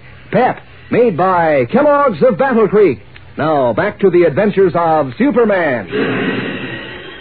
Following what looks like a definite lead, Clark Kent with Batman and Robin drove to the end of the foggy waterfront, where in a section of rickety cottages and a few dark, cluttered stores, a glittering nightclub stands, complete with handsome canopy and uniformed doorman, and a huge winking neon sign in the shape of a golden lily. Parking their car nearby, Kent and Batman removed the ghostly white powder from their hands and faces. And now, with Batman and Robin in the well-tailored clothes of Bruce Wayne and Dick Grayson, they are approaching the nightclub entrance. Yes, this is quite a place, Kent. The big-shot racketeers come here to spend their money. Oh, Robin, look. What's that, man? Just getting into that car, see? It's Squealy Evers. That's right. It is. We want to see him. Come on. Oh, he got away. No, he didn't. Hold it. What do you mean he didn't? There goes his car. I'll take care of that. Now, you two go in. You'll take care of it? Yes, you two go into the Golden Lily and get a table. I'll join you later. Okay, Kent. Come on, Robin. Hey, he's going the wrong way. We left the car back there. Don't worry about Kent. He knows what he's doing. Oh, quiet. Here's the doorman. Good evening. Good evening, gentlemen. Step right inside for a big evening. Yes, sir, a big evening. We've already had one, thanks. The evening's still young. Come on. Wonder what Squealy was doing here. Probably powwowing with friend Patsy. Oh, I'm sorry. We left our hats in our car. The hat shake girl loves us for that. She doesn't get the tips. The house does. It's a racket. Come on. My. Look at all the white ties and evening gowns in that crowd. You'd think this was the Ritz instead of the waterfront, wouldn't you? Yes, sir. Crip likes to put on the dog, too, Robin. Well, let's find the head waiter and get a table.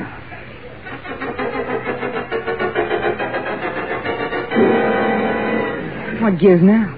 Search me. Oh, the orchestra leader's going to make an announcement. He's probably going to announce that Muscle Molly has just lost her gat and a string of pearls. Quiet. Ladies and gentlemen, we are our dance music to introduce Miss Maureen Garrett, the host of London Music Hall, who's here in our audience tonight. Miss Garrett, will you take a bow? My, imported talent, no less. Probably came all the way from Brooklyn. Oh, for a youngster, you're pretty cynical, Robin. Look. Look where? What? Look at her hair. Whose hair? Gloria Garrett's. Look at the ornament in it.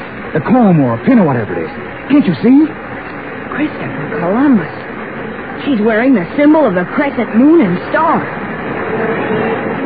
Their jaws sagging, Batman and Robin stare at the tall young woman acknowledging the applause, in whose raven black hair gleams a jeweled crescent moon and star. What does this mean? Yes, gang, the trail of the two pieces of deadly kryptonite is growing plenty warm. So don't miss tomorrow's exciting episode, when thrilling and surprising things occur. Tune in, same time, same station, for Batman, Robin, and the Adventures of Superman. Faster than a speeding bullet. More powerful than a locomotive. Able to leap tall buildings at a single bound. Look, up in the sky. It's a bird. It's a plane. It's Superman. Fellows and girls, be sure to follow the Adventures of Superman. Brought to you every day, Monday through Friday, same time, same station, by the grand old Kellogg Company of Battle Creek. And for other thrilling adventures of Superman, see your local newspaper. Superman is also a copyrighted feature appearing in Superman DC publications. Give a hip, hip, hooray, gang. It's back. For you and me, now there's Kellogg's famous Variety. That's the swell variety carton with 10 separate generous packages of Kellogg's cereals. including Kellogg's Pep, Rice Krispies, shredded wheat, corn flakes, crumbles, and bran flakes. Each box in Kellogg's Variety holds a fresh, crisp, heaping portion. Just help yourself to your favorite kind. Makes breakfast a picnic of fun. So ask Mom to get Kellogg's Variety right away. And be sure to be with us tomorrow for the thrilling adventures of Superman. This is the Mutual Broadcasting System.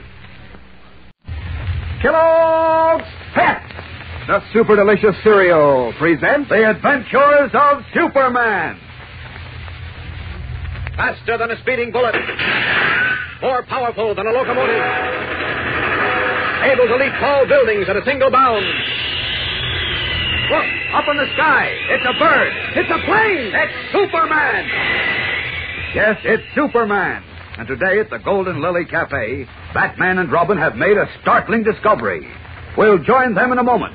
But right now, here's Dan McCullough and his young pal Eddie, who is getting some help on a little project. Well, you see, Dan, our club meets tonight, and I'm chairman for this week, so I figured it'd be fun to have an election. Well, who you going to elect? Well, the most popular comic button.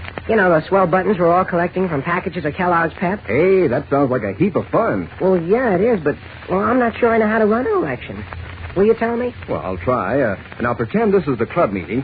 You're the chairman, and the first thing you do is to ask for nominations.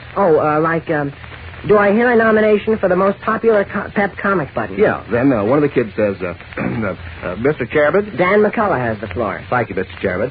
I want to nominate a character we've all known for years. That fellow who's proved himself on the side of good against evil. An exceptional person we know in the funny papers and on the radio. I wish to nominate Superman. Do I hear a second? I second the nomination. Oh, boy, what voices. Well, that's the best I can do, Eddie. But say, let me know how the election comes out, will you? Because I like to keep tabs on all the different kinds of fun that you fellows and girls are having with these slick-looking comic buttons. There are 18 different buttons in all, you know, each one with a true-to-life picture of a favorite comic strip character. And each one is a real humdinger. What's more, it's just as easy as 1, 2, 3 to get them. You don't send in any money, not even a box stop. You just ask Mom to get you a good supply of that super delicious whole wheat flake cereal, Kellogg's Pep. Then see which prize you find inside. One of these slick new comic buttons or a military insignia or warplane button. It's an exclusive prize for you from P.E.P. Pep, made by Kellogg's of Battle Creek. Now, the adventures of Superman. Fearful that 2 stolen pieces of kryptonite, the deadly element which gave the late Atom Man his terrible atomic power, may be used to create another human monster, Superman, Batman, and Robin are trying to trace a secret criminal organization which uses the symbol of a crescent moon and star. Trailing an informer named Squealy Evers, they came to a shabby coffee shop where a frightened waiter directed them to the Golden Lily, a nightclub on the waterfront frequented by underworld characters. Seeing Squealy leave the club, Superman followed him, while Batman and Robin, wearing street clothes over their costumes, entered the crowded, noisy cabaret. A young woman singer named Gloria Garrett has just been introduced as a celebrity, and as she rises from her place at one of the tables to acknowledge the applause, a spotlight is focused on her, and Batman stares incredulously at the jeweled ornament in her dark hair. Listen. Robin, look. Look at her hair. Whose hair? Gloria Garrett's. Look at the jeweled ornament. Christopher Columbus. The crescent moon and stars. So loud. What? Quiet, I said. There's an empty table. Come on. Thank you, Miss Garrett. Now, folks, dance and make merry. Here we are. Sit down. How do you add this up, Batman? Gloria Garrett must be a member of the gang we're looking for, whose symbol is the crescent moon and star. Go on. If she is, why would she stand up in public and take a bow with a spotlight on her while she was wearing the gimmick? To make sure she's seen, of course. But none of that. Marv wants to be seen. Oh, you're a little slow on the upbeat tonight, chum. Didn't the waiter at the coffee shop say he phoned this joint when Squealy told him you and I were asking questions about the crescent and the stars? He said he phoned a character named Patsy. Patsy runs this nightclub. How do you know? Well, look at the menu. Proprietor, Charles Patsima. That's Patsy. Yeah, this joint must be a contact point for the members of the mob. And it's evidently a bigger mob than even Kent believes. And an international mob. So what? Gloria Garrett comes from London. She's new here. And she must have been told to come to the Golden Lily, wear the crescent and star symbol, and make sure she was seen. Yeah, but why all the rigmarole? Why couldn't she just go to Patsy? Plenty of people seem to know him. Squealy Evers, the waiter at the coffee shop. It's my hunch that Patsy is only a go-between. The leaders of the gang are too careful to let their identities be known to small fry like Squealy and the waiter. Well, if you're right, then some big shot from the Crescent and Star gang is in this crowd this very minute, and nobody knows him. That's what I'm hoping. But if he contacts Gloria, we'll know him. Check. Well, where is he? Why doesn't he join her or call her over to his table or something? Give him time, Robin. Just keep your eyes on Gloria. I am, but nothing's happening. Okay, take it easy. Here comes the waiter. May I have your orders, please? I'd better order something. Let's see. Make it a turkey sandwich and a glass of milk. I'll have the same. Oui, monsieur. Thank you. Look, little Gloria's all still by her lonesome. Relax, will you? There's plenty of time. Maybe not. Oh, sure there is. It's not midnight yet. I don't mean that. I'm thinking about those 2 pieces of kryptonite. Superman said unless we get hold of them in a hurry, we might have another Atom Man on our hands. Or something even worse. Look, Batman, what could be worse than another Atom Man? 2 Atom Men. 2? Christopher Columbus, you don't think At the moment, I'm only thinking about tracking down this Crescent and Star gang. They know where their Scarlet Widow is. And she knows where the 2 pieces of kryptonite are. Now, just concentrate on that. And keep your eyes on Miss Gloria Garrett. I am, but nothing gives. Could be that whoever she wants to contact isn't here tonight. If he isn't, I think he will be. Or at least get a message to her. If nothing happens soon, how about us tackling Patsy? And take a chance on the girl getting away? Nothing doing. I'm counting on her to lead us to the head man. We're not going to let her out of our sight. Oh, but I wonder what's keeping Kent so long. Well, he went after Squealy. Well, it shouldn't take him this long to catch him. What do you mean? Squealy was in a car and he had a start. Mr. Kent had to go back up the street for his car. No, he didn't. Well, of course he did. How else was he going to chase Squealy? Oh, Robin, you'd be surprised. Well, go ahead and surprise me. I don't get it. Oh, look. What now? There's a waiter at Miss Garrett's table.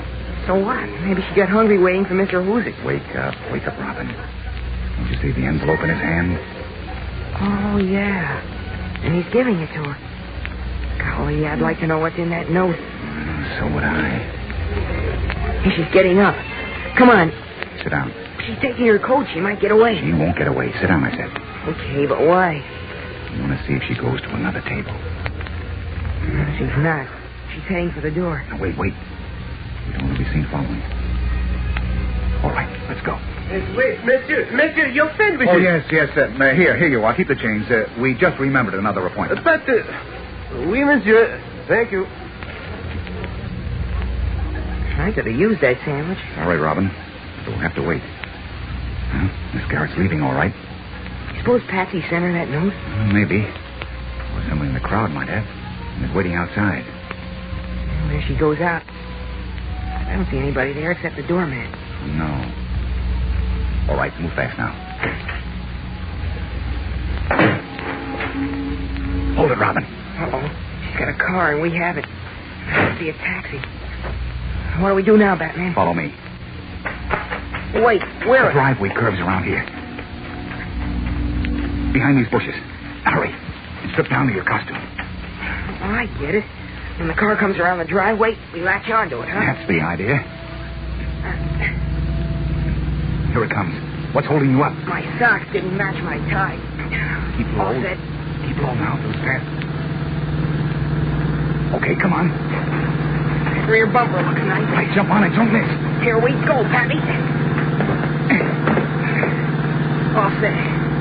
You know, for an old codger, you do pretty well, Batman. Oh, thanks. The chauffeur driving the car. The man in the back seat with Gloria. Get a good look at him? No. Got the collar of his overcoat up around his face. Never mind trying to look now. Keep low. And try to keep your lip buttoned just this once. Anything else? Yes. Don't fall off. Something tells me this is the payoff ride, Robin. If it pays off in kryptonite, I'll be satisfied. Keep your fingers crossed. Clinging to the rear bumper of the big sedan in which Gloria Garrett rides with an unknown man, Batman and Robin are carried swiftly along the fog-swept waterfront. Where is the car going?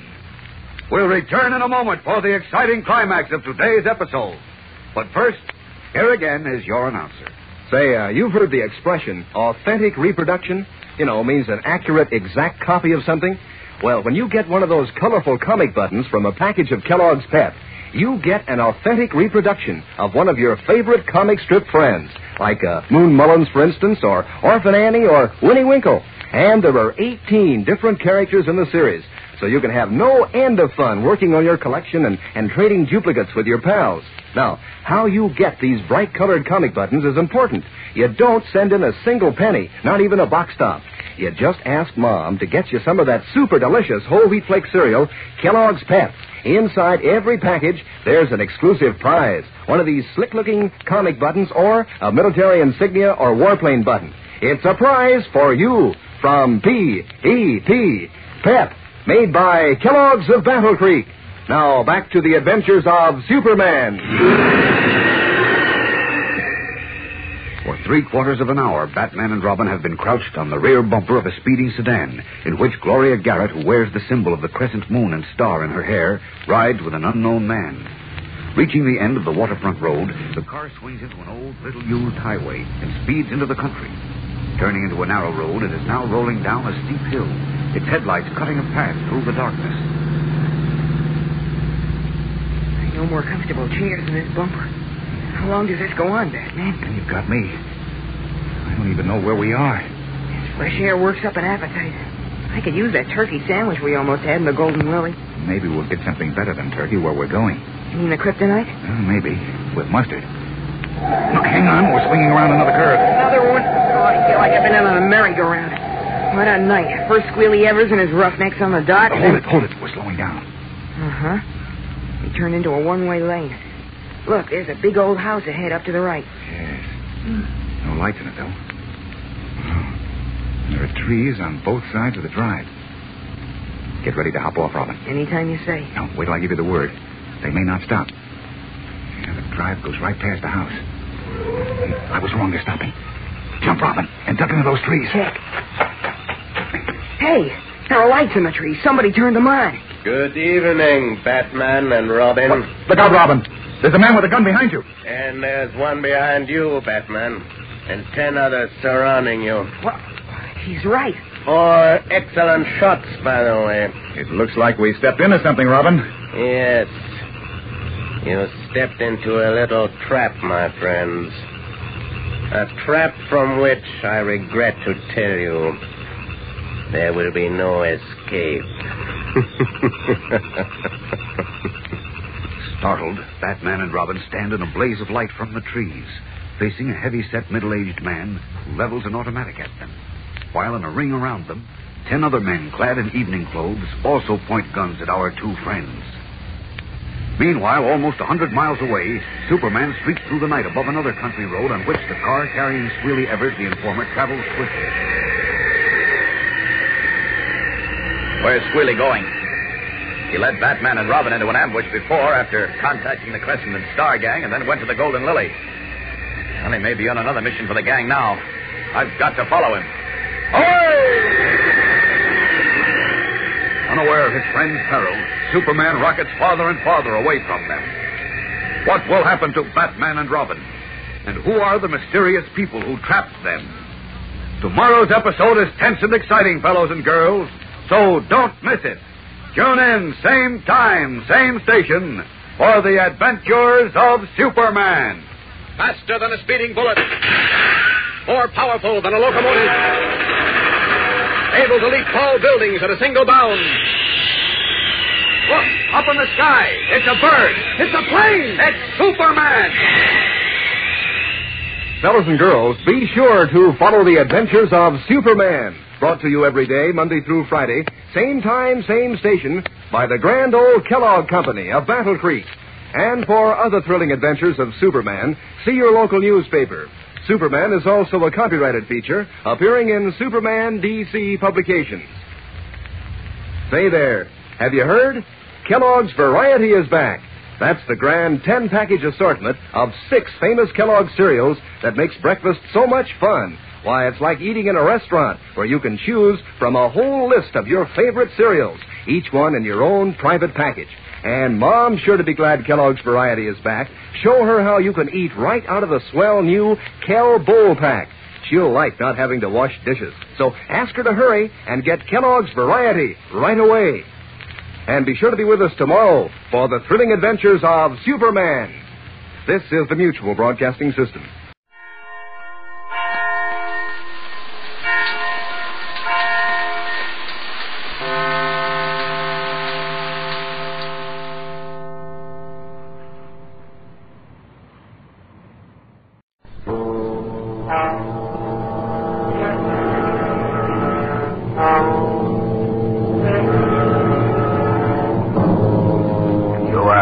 hanging by your fingertips on the sheer face of an icy cliff, suspended 1,000 feet above instant death, with your strength running out, and with no chance for escape.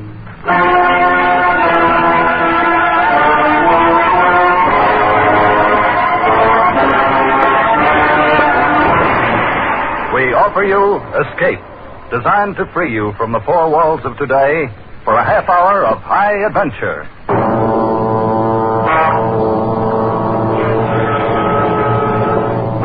Tonight, we escape to the cold loneliness of a glacier high in the Swiss Alps, and to a man who learned much about death, as C.E. Montague tells it in his famous story, Action.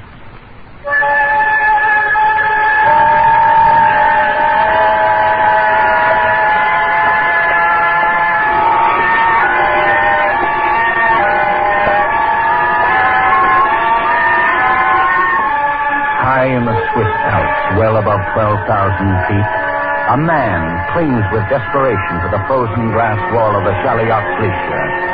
Hands and feet jammed in the shallow steps, chocked in the iron-hard ice. A cold wind drives a spray of dusty sleet along the overhanging wall, and the sun has fallen away among the crags to the west. Darkness lies 1 hour ahead. The man has climbed with painful care 1,000 feet up the glacier's face from the broken moraine at the foot, and has moved now onto the underside of a great bulge in the ice, a part of the wall which breaks out beyond the perpendicular. And the man is forced to hang from slots cut by his axe, such as a sloth hangs from a tree branch. 12 more feet lie between him and the brow of the overhang. 6 more steps to be chopped out with the axe. And 1,000 feet of void space waits beneath him. The man is unable to lift his heavy axe for even one more stroke. He is tired, and he is 52 years old. No experienced mountaineer would ever attempt the west face of the Chaliot Glacier, and yet this man is an experienced mountaineer. And why? Why? What strange events have conspired to bring him along the path of his life and leave him hanging now, in peril, on the brink of eternity? Through what shadows has that path led him? And where are those who saw him pass? Can we ourselves move along it? Move back step by step against the river of time? Move backward along the life path of Christopher Bell?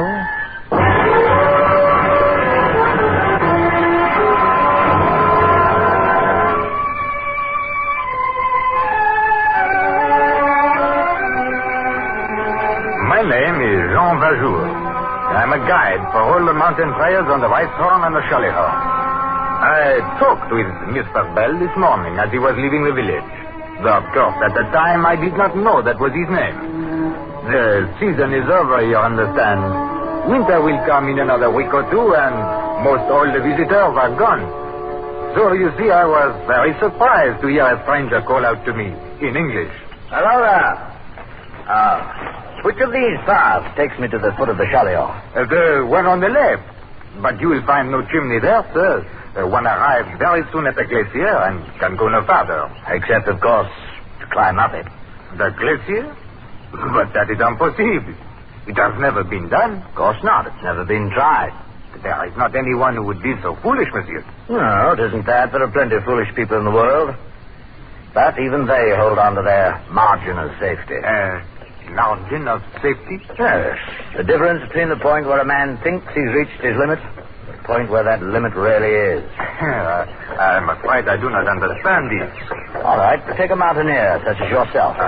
You look at a slope and you estimate the effort needed to climb it. Yes.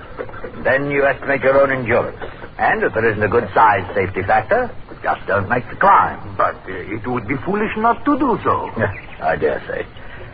Oh, it's all tied up in the fear of death. You take that out of a man for one instant, there's no telling what he might be able to do, or what limit he might reach. And how should a man lose that fear? He can't. He can't lose it. It has to be done for him, by things outside.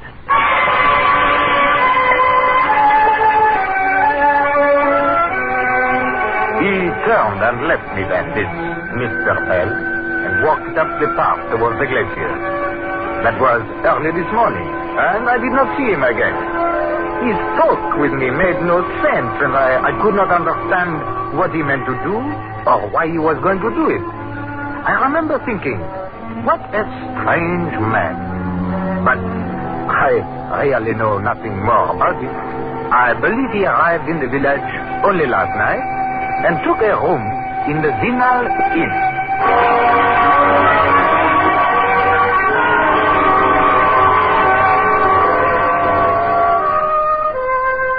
My name is Teresa de Gaspar, and I am staying out the week here in Zinal to close up the inn for the winter. I have known Mr. Bell for the last 30 years.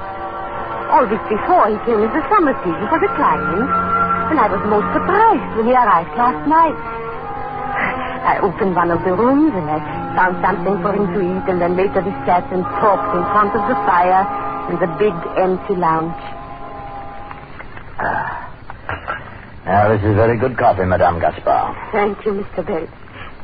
Had you let me know you were coming, I would have had everything ready for you, just like all the other times. Like all the other times. Now, this one's a little different, Madame Gaspar. You might call it a special visit. Oh, it is all so different now from the old days. Then it was you and your madame would come here, and it was Gaspar and I. And the summers seemed to last forever. I thought everything would last forever when she was alive. Now I'm really alone in the world. As am I. And it is not good to be alone. It gives one no reason for living. But there may be stronger reasons for not wanting to live. Is there something troubling you, Mr. Bell? No, not now. There may have been, but not now. I shall be leaving quite early in the morning for a climb, so I think I'll go on to bed. Good night, Madame Gaspar. Mr. Bell left the inn this morning before I wakened, and I have not seen him again. I have never known him to act so strange before. I have no idea what the reason is or what he may be planning to do, but I am sure something is troubling him. Perhaps it may be something connected with his business in London.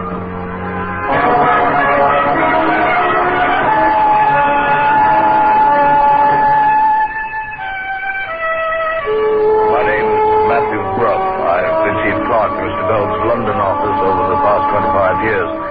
I've always found him to be a considerate and dependable employer. I've never noticed anything you might call unusual about him until one day, about 3 weeks ago. Mr. Bell entered the establishment a bit late, as I recall, and passed immediately into his own office without acknowledging my customary greeting. A little while afterward, he sent for me. Well, Matthew, where do we go from here? I can't say that I follow you, Mr. Bell. I mean the company's on a steady footing, so if we use our heads at all, we don't stand much chance of losing anything. Yes, our position is quite secure. On the other hand, we can't expect to do any more growing. We're through expanding. Now on, it's merely a matter of operation. Most enviable conditions, sir. Is it? There's nothing more to look forward to, nothing more to work for. So, where do we go from here? Sir, Matthew, I'm putting you in charge of the business, turning it over to you effective this week. Mr. Bell, you can't possibly mean that. Yes, I've just decided. But what are you going to do, sir? I'm taking a trip. I'm going to Switzerland, maybe do a little mountain climbing. Oh, well, then at least it's only temporary, just for whatever time you're gone. Yes, that's right. For whatever time I'm gone. Just for whatever time I'm gone.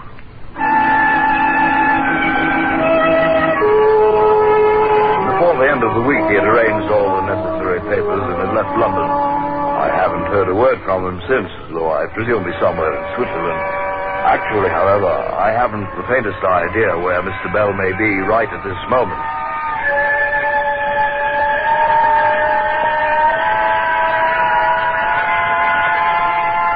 On the glacier, minutes pass, and the shadows grow longer from the jagged peaks to the west of the Shaliot, and reach out with dark fingers toward the man who clings to the icy wall. The man's thoughts have grown as unwieldy as a heavy ice axe gripped in his hand. He keeps trying to remember that he is Christopher Bell, a human being, and not a part of this free and empty space. For he knows if he stops remembering that, he may forget all else too, and then let go.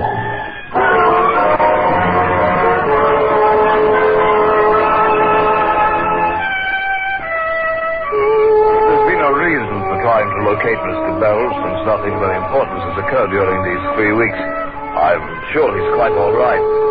Only one thing still puzzles me a bit.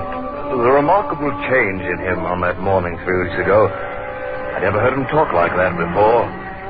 And whatever the reason for it, I'm quite sure it was something that happened that morning before he came to the office.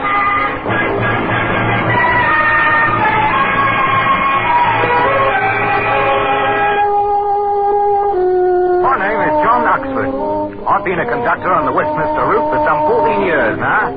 And during all that time, Mr. Bell has been a daily passenger of mine on the early morning inbound run. As I recall it, the first time anything you might say, well, out of the way ever happened between us was one morning about 3 weeks ago. I saw Mr. Bell waiting at the usual place, so I signaled the driver to a stop. Good morning. Good morning, Mr. Bill. I'll be right there. Here, now, let me come down and help you up, sir. I'll make it. If you'll just take my arm, Mr. Huxley. My arm, please. But I have taken it, Mr. Bell. Oh, yes, of course. That's fine. Here we go. There we are, sir. Oh, thank you. I had a bit of a shock this morning. I'm quite all right now. Well, if it's all right now, then it's fine, I'd say. You take hold of that strap there now. Oh, yes, of course. Oh, just a moment. I have the fare here somewhere. Oh, yes. Here you are. Thank you, sir. No, thank you. Well, I don't quite understand what you mean, sir. Mr. Huxford, have you ever had anyone take your arm and help you up a flight of steps? No, and I might say I hope the day never comes when I'm gonna... Well, I'm sorry, sir. Not at all. Thank you, Mr. Huxford. Thank you very much. I don't right to know what was wrong with him. Well, it's certain that something was. But I haven't seen him for nearly 3 weeks now. I can't imagine what it might have been that happened to him that morning before he got on the bus.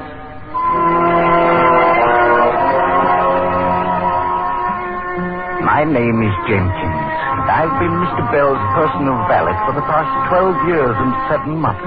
The master is traveling somewhere on the continent just at present.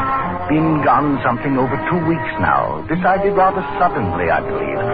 In fact, I rather think something happened one morning about 3 weeks ago that caused him to make up his mind, though I really haven't the faintest idea of what it might have been. I can remember noticing a very strange look on his face when he came down to breakfast that morning, but I thought nothing of it at the time.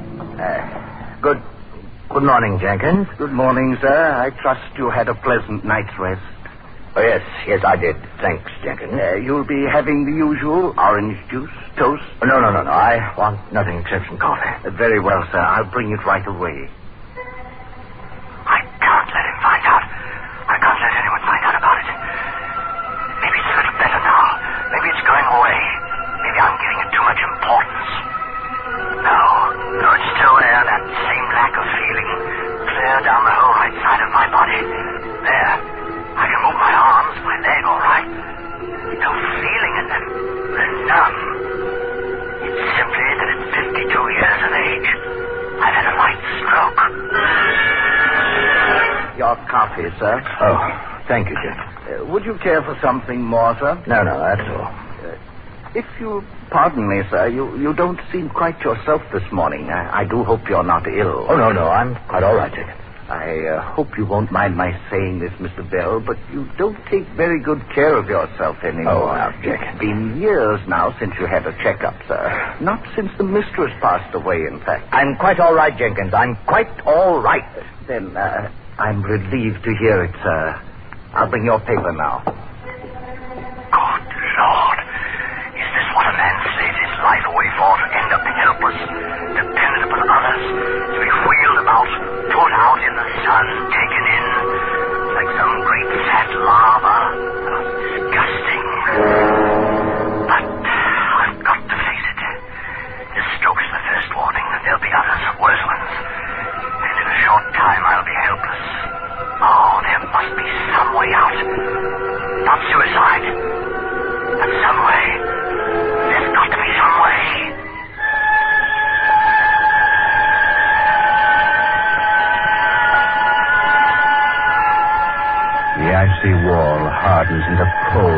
free as steel as the dust-born shadows chill its surface.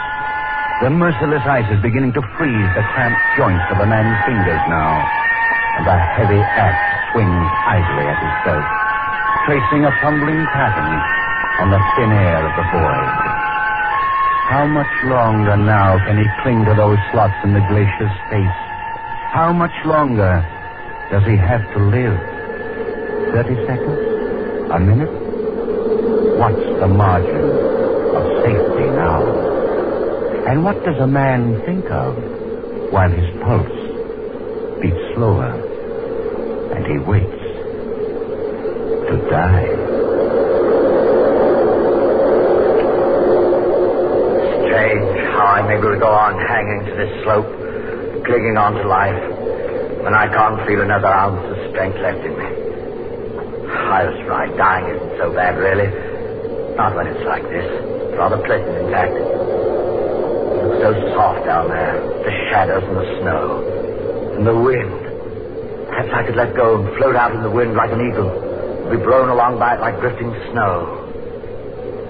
The sun's gone now. It'll fall dark in a few minutes. Maybe I can hold on that long, till everything is dark, even the snow and the ice. Who knows? Perhaps I'll watch the sunrise tomorrow and set again. And even beyond... No. I can't last even one full minute longer. I'm through. I'm finished. I can't even last half a minute. Chips of ice sliding over the edge. Funny how a glacier sheds off that way. I suppose the difference in temperature between day and... Wait. An ice axe. That was an axe. No other sound in the world like it. Fell from up above the overhang there. There must be somebody up there on the slopes, coming down from the top. There is. Wait. That's 5, 6, 7, 8, 9, 10. That's a mountaineer's call for help. Someone stopped his axe and he's in trouble up there. Right above this bulge. If I can only... No. Throat's too dry. Well, 6 more steps to cut to reach the edge there. All right. 6 more steps. Now, 5 more steps.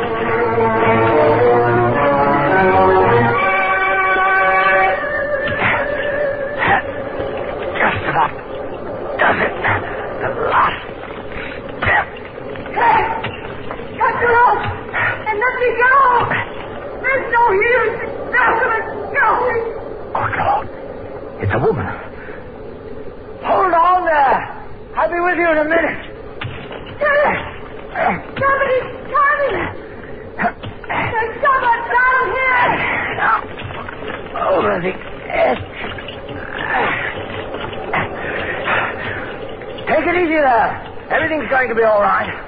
Oh, thank heaven. I don't know where you came from, but thank heaven you're here. Yeah. Easy now. Let's get a step out for your feet here. I was just below the overhang there. Heard the fellow up above call out. He's got quite a voice on him. My husband. Oh, please, Harry. Easy now. Have a step out here in a second. You can put your feet on it. You get your breath. Then we'll tackle the slope. There now. Now, just go through this ice away. Easy there. Oh, that's better. Oh, yes. Oh. You're all right now. You just lean there. And when you feel like it, we'll go on up. Oh, my name is Christopher Bell, by the way. I'm a god. Oh, thank you. I thought we were done. I was cutting steps down ahead in the slope and I slipped and dropped my axe. The rope held me, but neither of us dared to move. Well, you're all right now. As soon as you rest a minute, we'll cut some more steps back up the slope. You shouldn't have started down this way. You'd never have been able to pass that bulge. Yes, I can see that now. Of course, it's harder to tell when you're moving downslope. Yes, I suppose it is. You were coming up the slope, weren't you? Yes, I came up from the foot. Alone and without a rope, and you deliberately climb onto the underside of an overhanging wall. Let's just say we're both foolhardy. Is that what you call it? Well, if you've got your breath back now, suppose we start up the slope.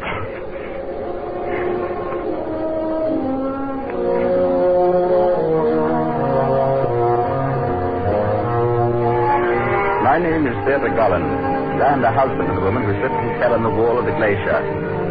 I'm a physician, formerly of Harley Street, London, but I've practiced in Paris for several years now. I met Mr. Bell when he and my wife reached the ice ledge where I stood waiting above them. I was not immediately aware of his trouble, but found out about it a short time later, when we reached the rest hut at the top of the ridge. While my wife heated water for tea at the far side of the room, Bell and I fell into a much more personal conversation than strangers normally do. This sometimes happens when people have been very close to death.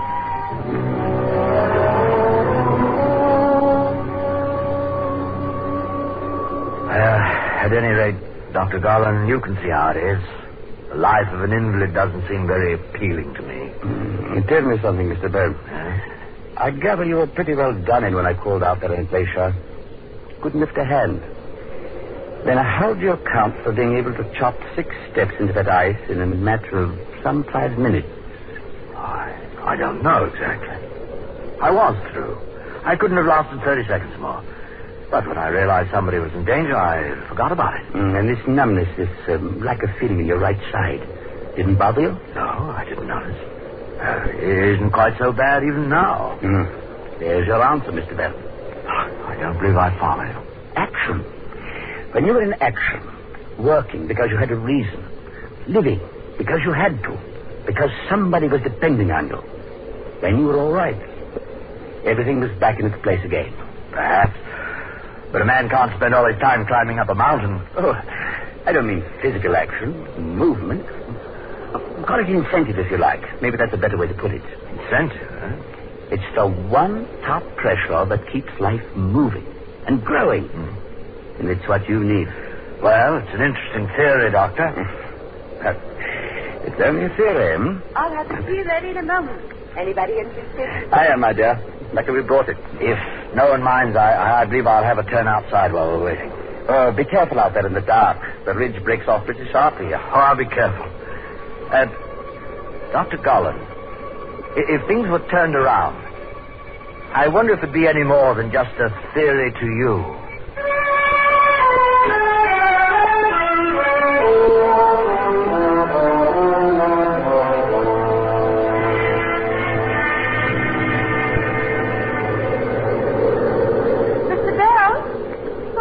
I'm over here, Mrs. Gold.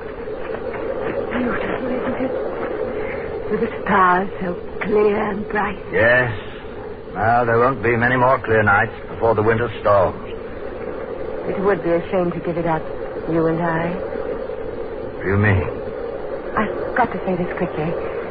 We're not the kind to commit suicide, you and I. What? You deliberately climbed into a dead end out on that glacier. And I did the same thing. I went ahead and I picked the route down that slope. Sure. No, wait. In 30 seconds, I would have cut myself loose from that rope. Oh, we went to an awful lot of trouble so we wouldn't have to call it suicide. You? Why? I have a brain condition. There's no point in going into it, but it's incurable. Sooner or later, at any moment, I shall go blind. Oh, no. My husband doesn't know about it, and I don't want him to know. I'll make a bargain with you. What sort of bargain?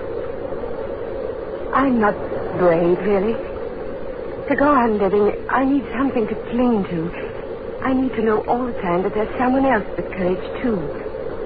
Mr. Bell, I'll go on living if you will. I'd say you're amazingly brave.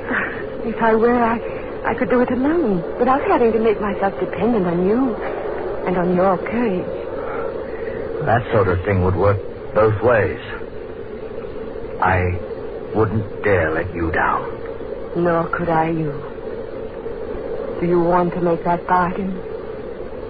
Shall we go on living, Mr. Bell? As I said before, I am Dr. Theodore Gullen. I met Mr. Bell some 3 hours ago on the Chaliot Glacier. At the moment, he's outside the hut a few yards away, talking to my wife. I can hear the sound of their voices, but I can't make out the words. However, I know what they're talking about and what his answer would be. My wife and I discussed that before she went to join him. You may have heard of my wife, incidentally, so it would likely have been under the stage name she uses in the Palace Theatre. You see, she's quite a talented actress.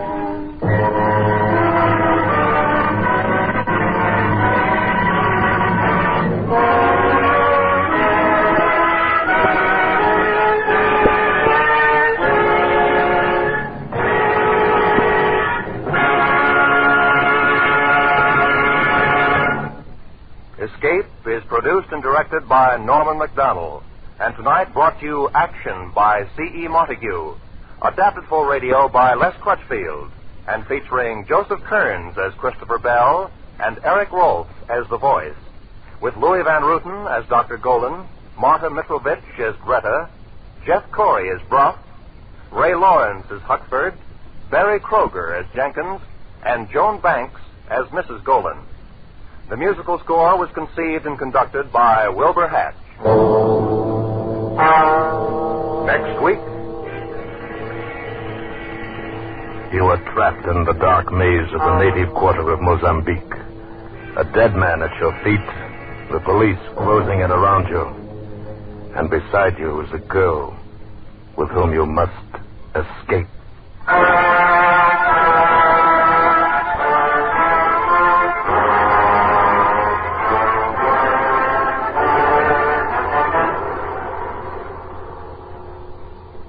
next week, we escape with Percival Gibbons' fast-moving adventure, Second Class Passenger. Good night, then, until this same time next week, when again we offer you Escape.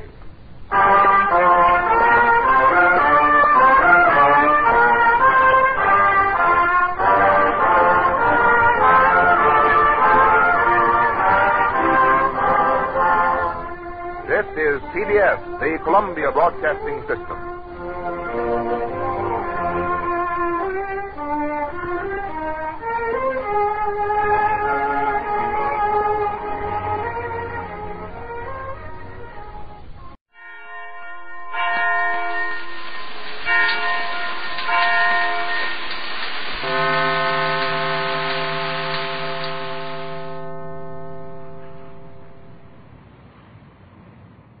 Now, stay tuned for X-1 on NBC.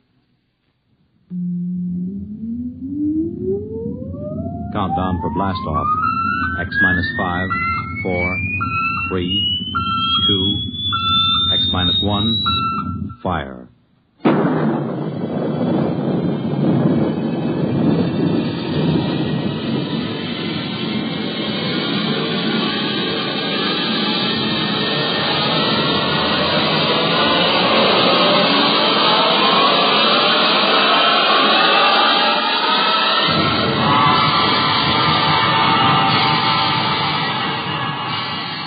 From the far horizons of the unknown come transcribed tales of new dimensions in time and space. These are stories of the future, adventures in which you'll live in a million could-be years on 1,000 maybe worlds. The National Broadcasting Company, in cooperation with Galaxy Science Fiction Magazine, presents X-1.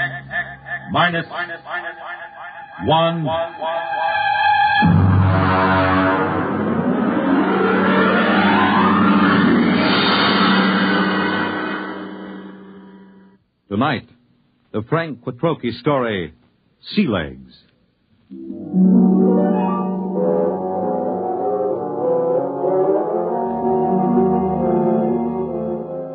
I stood in line at the Grav 1 desk with the old notch service record and tapes in my hand and waited for the board processing clerk to speak. The clerk seemed utterly indifferent to the excitement of the men in the line. I wondered how long he'd been out here on this godforsaken Zone 5 planet. Next. Name? Robert Craig. Occupation? Flight officer. Destination? Earth. Earth? Anything wrong with that? Well, I guess not. How long since you've been on Earth, Mr. Craig? Well, I've never been there. My parents left during the second colonization of Cassiopeia. I was born there. Have you ever been in a gravity system? Oh, just briefly. Under drugs, of course. You'll have to go through the gravity conditioning course. Yes, so I was told. Proceed to the airlock chamber on your right and follow the robot's orders. Good luck. You may need it. Next. I went into the chamber and stripped off my clothing while the robot droned its orders. Remove all metal objects from your person. Place them in the plastic tube at your left. Now stand underneath the decontamination tube. Depress the button with your right foot. This is all. Proceed through the green door to the psychometric section. Please respond quickly to orders, and so to not impede the progress of others. Next, please. The door to the psychometric section led into a pleasant but cold-looking room with a single metal desk. A man with a balding, high forehead sat behind the desk. Mr. Craig, have a seat. I'm Captain Wyandotte, the psychological officer. Nice to meet you. Yes, well, let's see your records. You list your destination as Terra. You're certain you wish to go to Earth? Of course I'm certain. You're somewhat aggressive, Mr. Craig. Look, I've been standing in line taking orders from clerks and robots for 6 hours. Every time somebody sees that I'm headed for Earth, I get the fisheye. Are they jealous or what? I hardly think so. You've been a spaceman for 16 years, Mr. Craig. You've been zooming around in the countergraph systems in the outer galaxies without any restraints or self-discipline. Have you ever spent 6 weeks strapped into a grav seat on a space rocket, Captain? There's a good deal of self-discipline involved in that. I think you will find things on Terra require a different kind of self-discipline, Mr. Craig. Well, I'm pretty much aware of what it's like. Are you? I suppose you've heard all the popularizations in the tapezines. Well, Mr. Craig, let me give you a word of caution. It's going to be vastly different. I'm prepared for that, Captain. Can we get going? Naturally. You will undergo a 20-day conditioning course. 20 days? Mr. Craig, you've been in space 16 years. Your body is conditioned to a normal state of free fall, or at best to acceleration. The return to gravity would kill you if you weren't prepared for it. All right, what do I do? Report to Centrifugal Department. Here are your papers. Oh, and Mr. Craig. Yes? Centrifugal is a rather trying ordeal. If during the course of treatment you should change your mind about returning to Earth, you're free to do so. Thanks. I won't.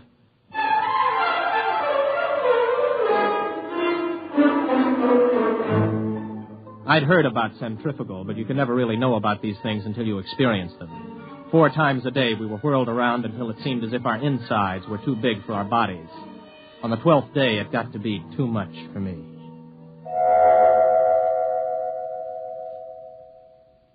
I was in the base hospital for 5 days. My roommate was an old space bum they'd brought in to die with a case of ruptured veins. His name was Charlie Brockman. How you feel, son? I'm pretty good, Charlie. You get discharged tomorrow, I hear. You gonna try it again? I guess so. Why? Only way I'll ever get to Earth. You really want to go? That's right. You talked to anybody been there last 10 years or so? No, you don't get to talk to many people from Earth and the galaxies. Were you ever there? Me? Now, what would an old space bum like me be doing on Terra? Well, I just thought maybe... I done most of my time in Zone 5. Out there, you get to thinking anybody who stays less than 80 light years from Earth is a landlubber. Yeah, I used to think the same. Then I took the exam for a job back on Earth, and I passed it. I used to think I'd like to go back. But space was exciting, you know. New and raw. It tugged at your guts, and it sent the blood rushing through your veins. But it was free. No bureaucrat ever lasted 6 months in Grav 5. I had enough hitting atmospheres all over the universe, old man. Maybe you're right. Lean over here, will you? Sure. Unbutton my pajama top, will you? Okay. There's a chain around my neck. Got a little message capsule on it. Oh, yeah, I got it. Do me a favor, huh? Take it with you when you go back to Terra. Don't open it till you're on the ship. Okay, Charlie. And, son, Yes? I lied to you. I have been back to Terra. I faked some papers and made a landing there 6 months ago. What are you doing back here? I had to leave in a hurry. Why? You'll find out, son. Good luck.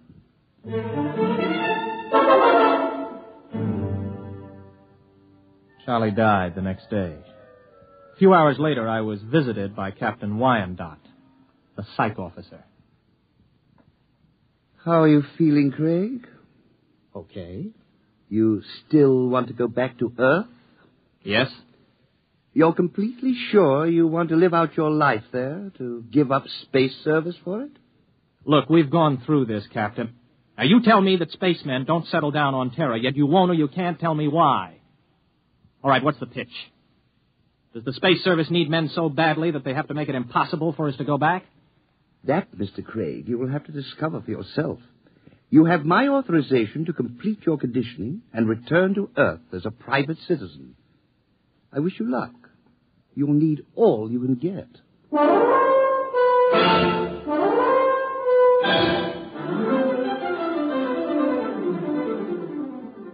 Somehow I managed to survive the torments for 18 days. I was ready to return to Earth.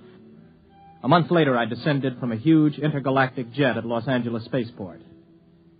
I was dead tired from the trip. I checked in at the nearest inexpensive hotel. Oh, this is your room, sir. Just put the bags down, will you? I'll unpack myself. Yes, sir. Just back from outer space, sir? Yeah, that's right. How could you tell? Sea legs. Sea legs? Well, the way you walk. You can tell when somebody's been in the low-grav systems. Oh, well, here. Oh, thanks, Mr. Craig. For another 5 units, I'll tell you where it is. Well, what is? You know, the mic. Mic? Okay, make it 3 units. I won't hold you up. You mean a microphone? Yeah, that's right. They wanted to put screens in, but the boss convinced him there ain't any Freedomites ever stay here. Freedomites? Not so loud. You want to get controlled? No. Here's the money. Where is it? It's in the bed illuminator. You can short it with a razor blade. Thanks. You, want any sensation tapes?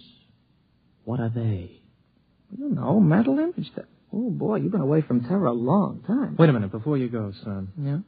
Where's the minerals building? I have to report there for a job interview. Oh, that's in the government cluster. 5th level at X and 2nd. Thanks. I'll want breakfast about 8 o'clock. Well, I'll need your ISS units. My what? Your ration units. I don't have any ration units. You have your ident card? Look, I just got here an hour ago. Oh. Well, you better go see the Civil Control Board tomorrow. If you want to eat, that is. All right, where do I find the control board? Government cluster. But don't worry. If you don't find them, they'll find you.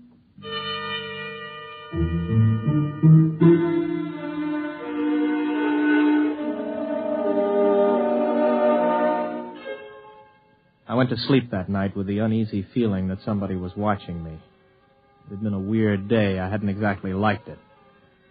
Well, I told myself it figured that there'd be more formalities and rigmarole on Earth than there were out in the systems, especially at first. Still, I couldn't get the idea of the concealed microphone out of my mind. You may relax, Mr. Craig. You are Mr. Craig? Yes, Robert Craig. You aren't nervous, are you? No. This is my first time before the control board, and, well, it's my first time. Flight officer, huh? Somewhat unusual for a vigorous young man like yourself abandoning space service, isn't it? I don't know. Is it? Leaving something behind, Mr. Craig? No. You don't like this sort of affair, do you, Mr. Craig? Well, I'm afraid I don't quite see its necessity. I served the intergalactic service well. My records prove it. It's enough impertinence, Mr. Craig. Answer the questions. You are a Terran? Yes. Where are your loyalties? I don't understand. Your first loyalties are to intergalactic, is that right? Is there a distinction?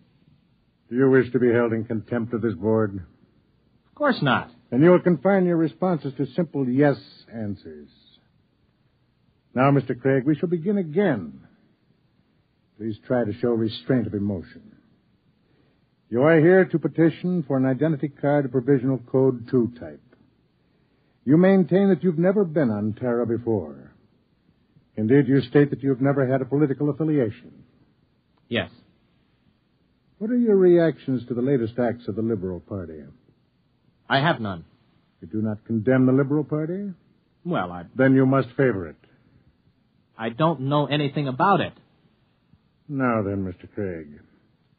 The import service report shows that you passed your test aboard your ship. You were unable to accomplish this through night study. Yes. Yet you maintain in your application that you had considered the space service a career. I changed my mind. Oh, you changed your mind. I see. I see, too, that you have petitioned the board for a private means of conveyance. Why do you wish to own your own transportation vehicle? To make it easier to get around, I report to my job and... What job? I passed the exam for the import service. I report today. Where are you living, Mr. Craig? At the Star Hotel. Very well. You'll wait outside in the waiting room until you're called again. I waited about 2 hours in the porcelainized waiting room of the Civil Control Board. Then I was called over to the clerk's desk at a small window. He stamped some cards for me. Craig. Here. Here's your stuff. Class 1 provisional ident card. Sign it and fingerprint it. Don't lose it. If you do, you'll be picked up by the control agents. I petitioned for a Class 2 card. You'll get a Class 1. This entitles you to maintain an apartment in the lower level of the Beverly Project. Here's your clothing ration. You'll have to turn in that leather flight jacket. No, wait a minute. I had this made on Chuan. Listen, I can remove the insignia. That is not the point. Your clothing ration is defined by law. There are no exceptions. This is your food ration. What's all this medical stuff on the card? You are rationed fairly in accordance with your particular metabolism. Oh, you're kidding. I do not kid, Mr. Craig. Well, what about a car? I asked to be allowed to buy a car. Let's see. Your petition to be permitted to purchase a private means of transportation is hereby denied.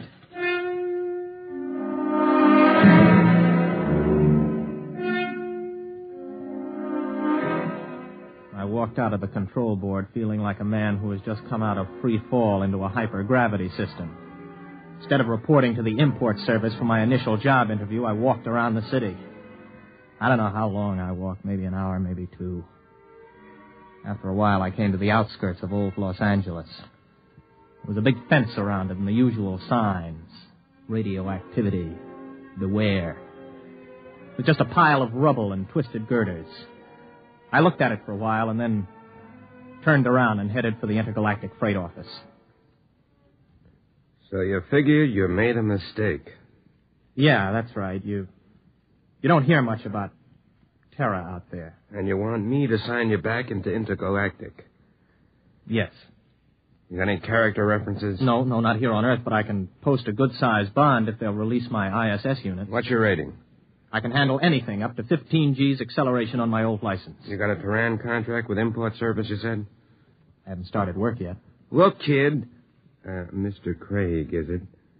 How long you been on Earth? 2 days. So you're a spaceman. Flight officer, ex-flight officer.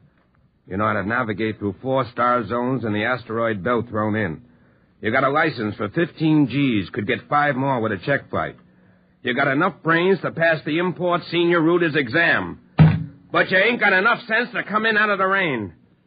We get guys like you every day. You're hot, you're big, you're raring to go. But you ain't gone nowhere. I'm listening. I don't know how you got here, Craig. Maybe you did quit honorable, or maybe you went and burned up a colony someplace. That would be in my records. The point is, it don't make any difference. Nobody leaves Terra without a permit. Nobody gets a permit to go back to space once he hits this old apple. Why not? Are you afraid somebody will tell what it's like? Oh, son, you got things to learn. One is you don't go shooting off your mouth. Another is Terra's changed a lot since the radioactive wars. We're going places, doing things. Big places, big things. You've got to fit into that, kid.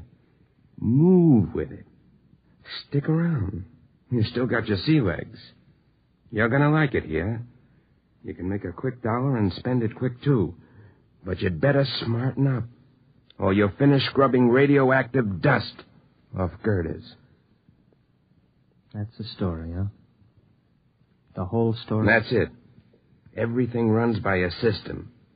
And, son, you can't buck the system. Yeah. I don't suppose there's any place around here a guy could get a quick drink. Oh, yeah, out at the end of Y Street, they got a little place you can buy Acadian tars. Plutos, they call it. Thanks. Yeah, get it out of your system, then settle down. That's my advice. Thanks. So long. Get me the control agent. He just left here. He's on his way to the Pluto Cafe.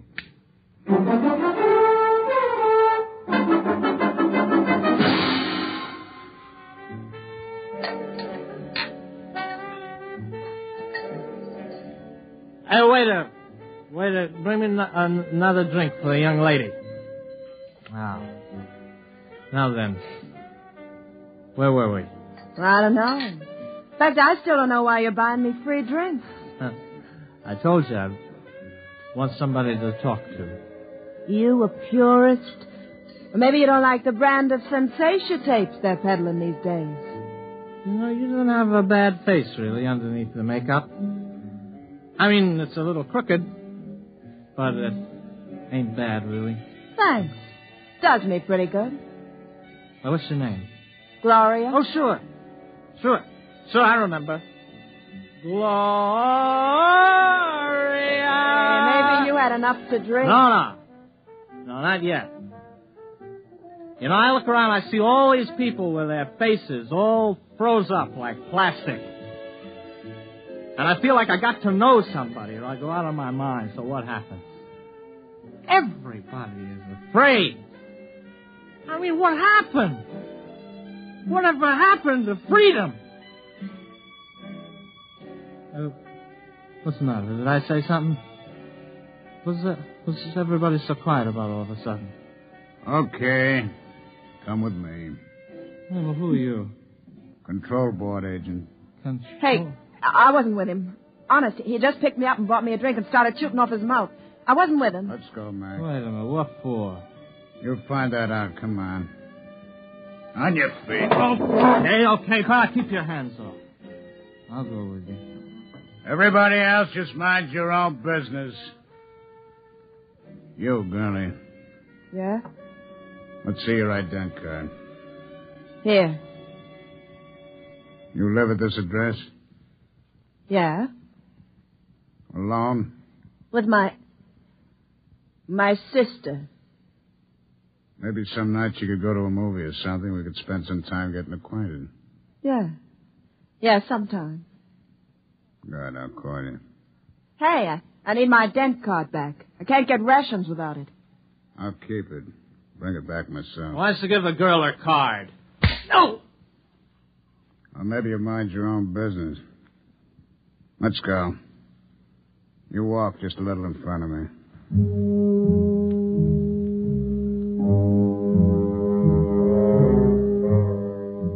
He was a big man, maybe 250 pounds, and he shuffled when he walked. He'd hit me right across the right shoulder with a sort of rubber truncheon. Now it began to ache. We're walking along a sort of back street. Everywhere in the universe there were such streets. Streets where you could find freedom in anonymity, a compromise between lawlessness and law. They are permitted by the authorities because it is necessary to have a place for those who are not permitted elsewhere. Okay, step into the doorway. Hurry up, you fool. We're being followed. Well, we're followed by whom? Don't ask questions. Who's you told? Don't I have any rights? You got the right to get hit over the head unless you do what you're told. Now, quick. Hey, come in. In here. Hurry. Hey, who are they shooting at, you or me? Both of us. Down these steps. Stop! Stop or we'll fire! Through this door. Now, duck behind that pillar. Don't make a sound. You see them? 9 trays! Come on, they probably slipped out. Walk through the tunnel behind you. One false move and you're finished. Go on.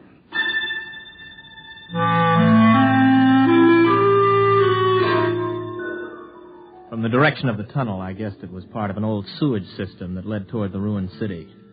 I don't know how long we walked, maybe an hour. Finally, we came to a small wooden door. Stop here. Okay, let's have it. What? Have what? The tube.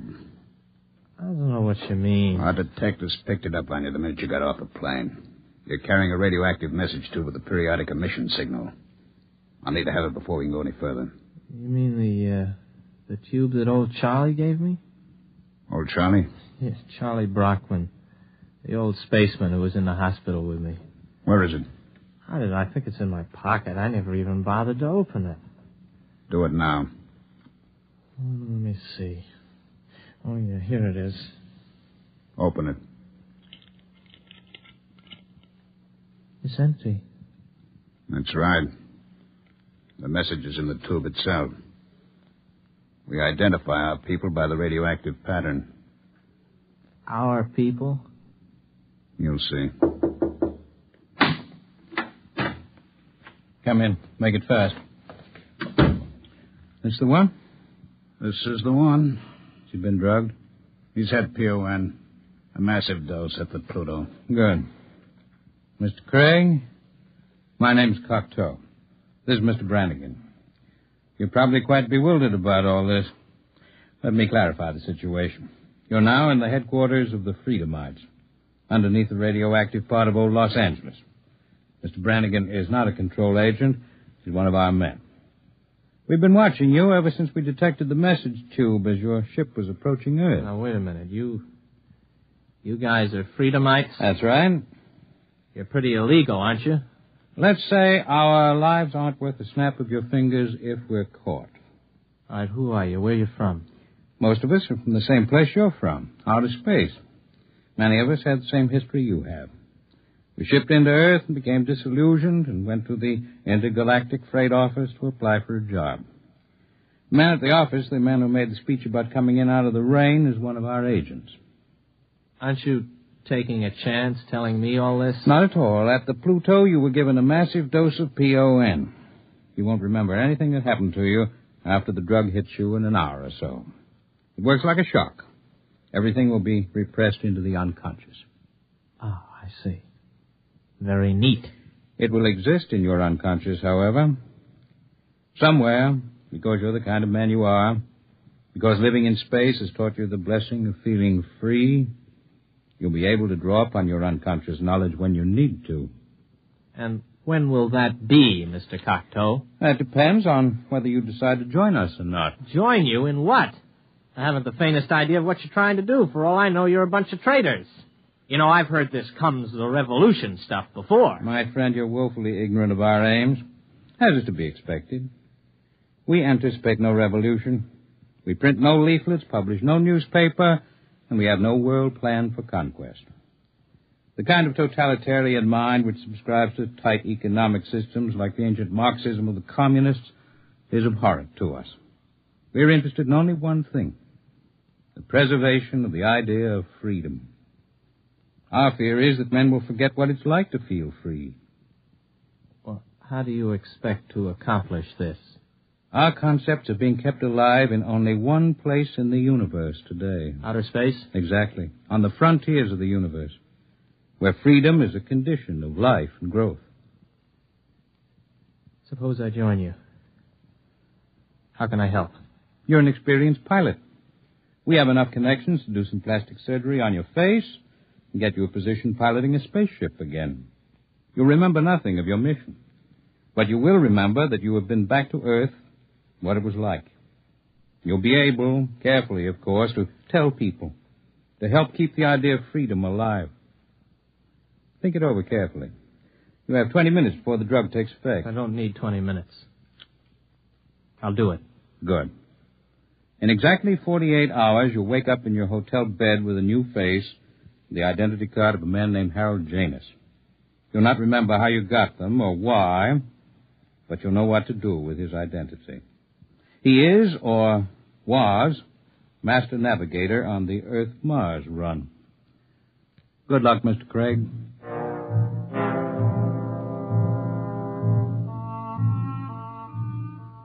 I woke up in the hotel bed, feeling like a man who has hung one on but good.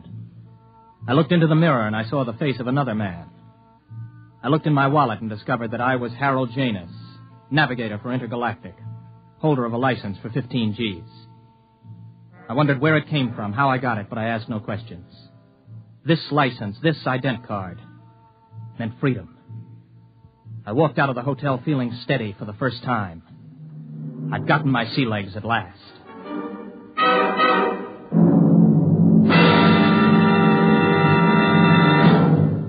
You have just heard X-1 presented by the National Broadcasting Company in cooperation with Galaxy Science Fiction Magazine, which this month features The Venus Trap by Evelyn E. Smith.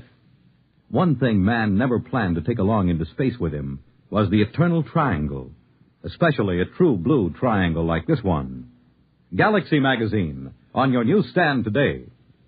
Tonight, by transcription, X-1 has brought you Sea Legs, a story from the pages of Galaxy, written by Frank Petrocchi and adapted for radio by George Lefferts. Featured in the cast were William Redfield, James Stevens, Stan Early, Charles Penman, James Dukas, Richard Hamilton, Jack Orison, Jack Grimes, Craig McDonald, Ralph Bell, Kermit Murdoch, and Frederica Chandler. Your announcer, Fred Collins. X-1 was directed by Daniel Sutter and is an NBC Radio Network production.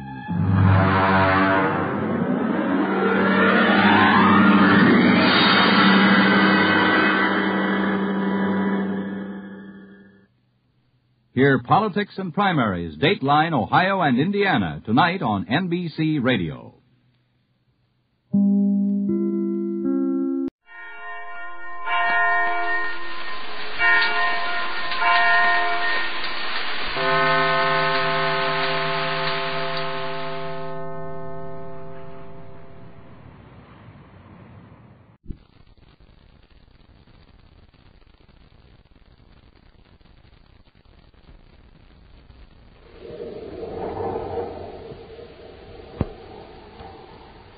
Nestle's Ever-Ready, the instant cocoa. Nestle's Quick for great chocolate milk.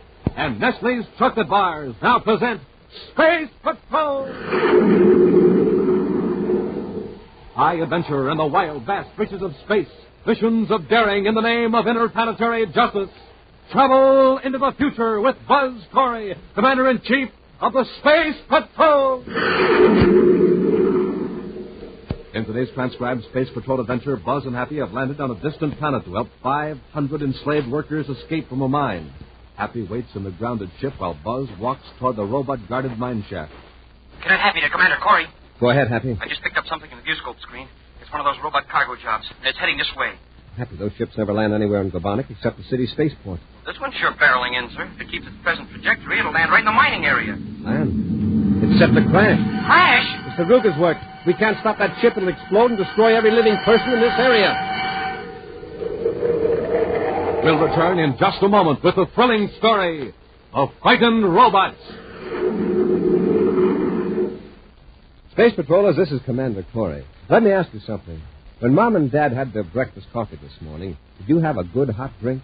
You know, you need a real morning warm-up for all-day power. That's why you should always start the day the Space Patrol way, with a big cup of Nestle's Instant Cocoa. It's just loaded with good hot nourishment for real energy. And Nestle's makes the greatest hot cocoa you've ever tasted. It's rich, it's smooth, it's delicious. It's really out of this universe. And wait till you see how fast and easy it is to fix. And Nestle's Ever-Ready is so easy it just about makes itself. Now listen, here's all you do. You just put 1, 2, 3 teaspoons of Nestle's in your cup and add hot water. That's all. Now you're all ready to drink it and get your supply of morning pep. And Nestle's Ever-Ready is the complete cocoa, too.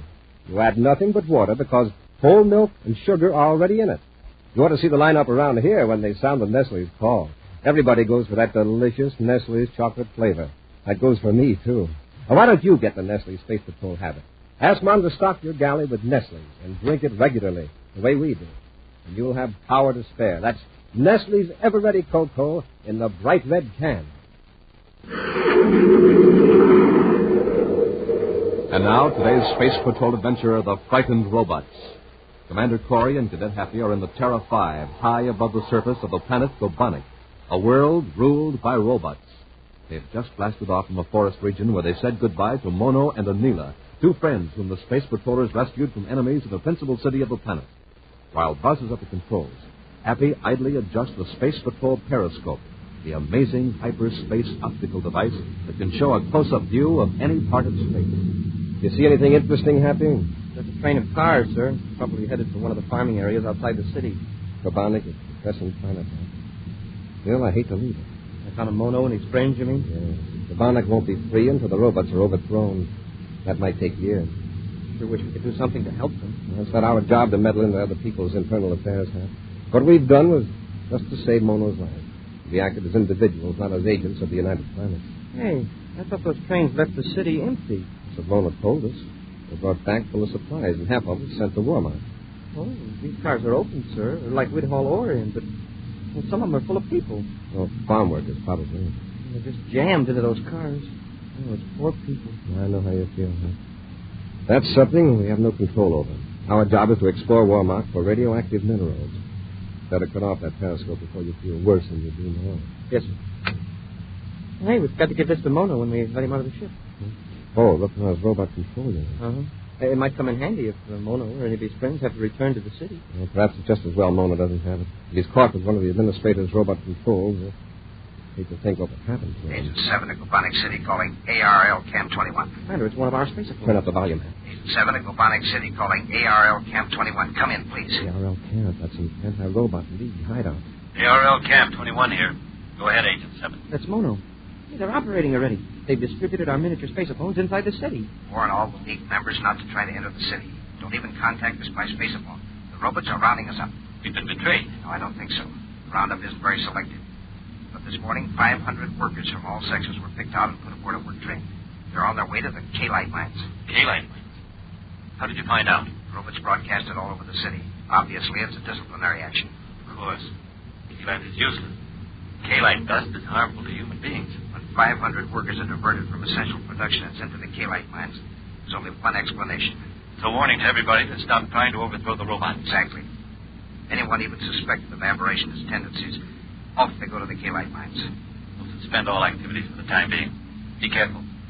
ARL Camp 21 out. Now we know where those carloads of people are going.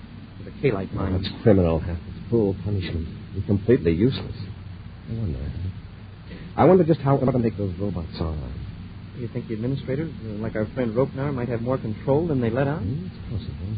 Trouble is, Mono and his friends can't find that out. Only administrators can get near the robot master control. Our periscope could show us that master control. Or would that be interference? Maybe it is. But when robots can send hundreds of innocent people into slavery, I say it's time to interfere. So do I. I'll get that map of the city Mono drew for me. Then we'll use the periscope and find out how that robot system operates.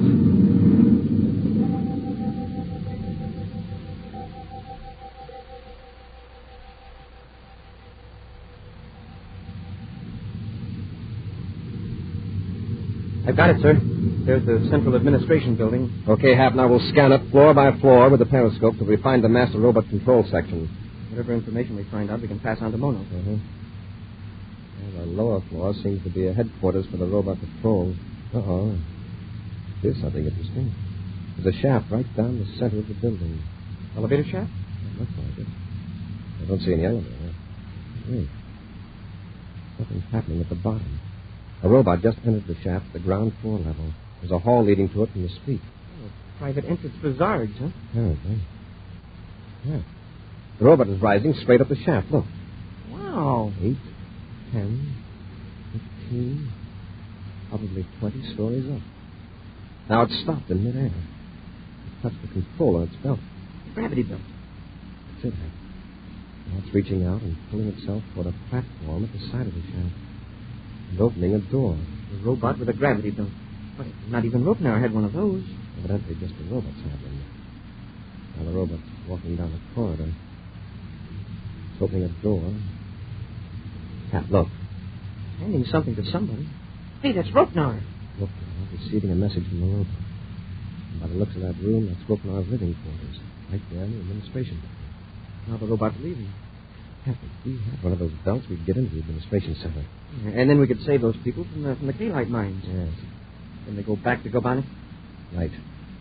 Got those Goldbergs work clothes in the ship. Ropnar's robot control unit. How do we get the gravity belts? We can find a robot outside the city walls. We'll inactivate him with the control unit. It'll be dark in the city in about an hour. We'll set the ship down a mile or so from the walls. On one of the top floors of the administration building in Gobonic City, Administrator Roknar, in charge of Class H functions of patrol robots, has been summoned to the office of Daruga, Chief Administrator of Gobonic. You realize, of course, that you were the first human being from Gobonic to make a space flight in 300 years. You are now an unknown variable where our computers are concerned. Unknown variables are dangerous to our robot-controlled economy. I don't understand, Daruga. The space flight hasn't changed me. As I explained, I was forced into the ship by these visitors from another solar system. You, Roknar, may have been contaminated by your brief exposure to these two strangers from outer space. Oh, no. They will not trouble us again. It is all forgotten. The computers will not forget. I had to feed false data into the master computer to arrange this shipment of workers to the Kalite mines. Some sections are now short-handed. That means longer hours, a general speed-up and lower efficiency. Yes, but there will be no more anti-robot talk among the workers. They're thoroughly frightened. Fright, Roknar, is a factor that cannot be measured by the computers. Our robot controls can maintain proper balance only if the human population can be kept calm and placid. Fear and hope of change, these must be kept to the minimum at all times. Yes, I understand. And I will keep my robot patrols alert for any sign of aberration. Very well. You may go, Administrator Roknar. Thank you, Chief Daruga.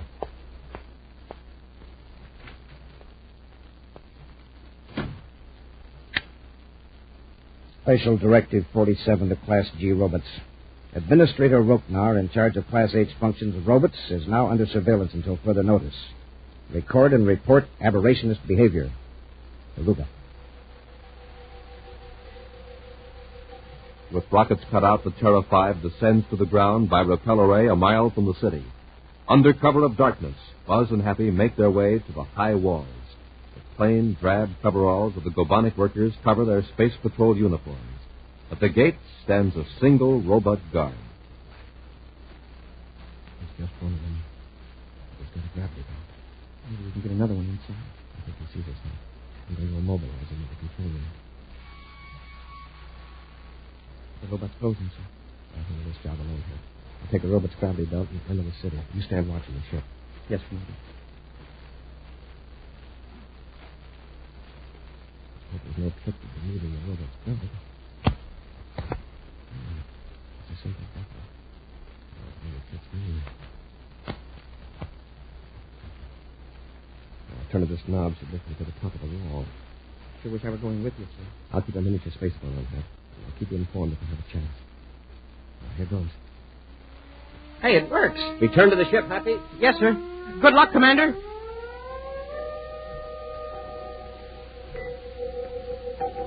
From the top of the wall, Commander Corey looks down inside the city.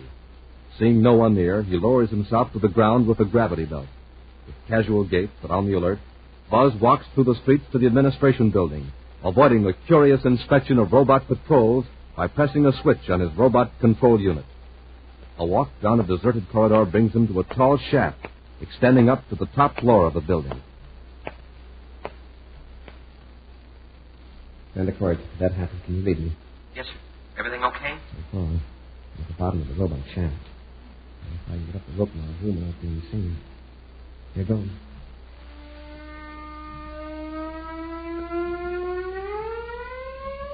This gravity belt's a great thing. I'll try to pick one up for you on the way back to the ship. Fine, Commander. I'm on the landing ledge. Don't try to contact me, Hap. Someone might hear the spaceophone. I'm entering the corridor now.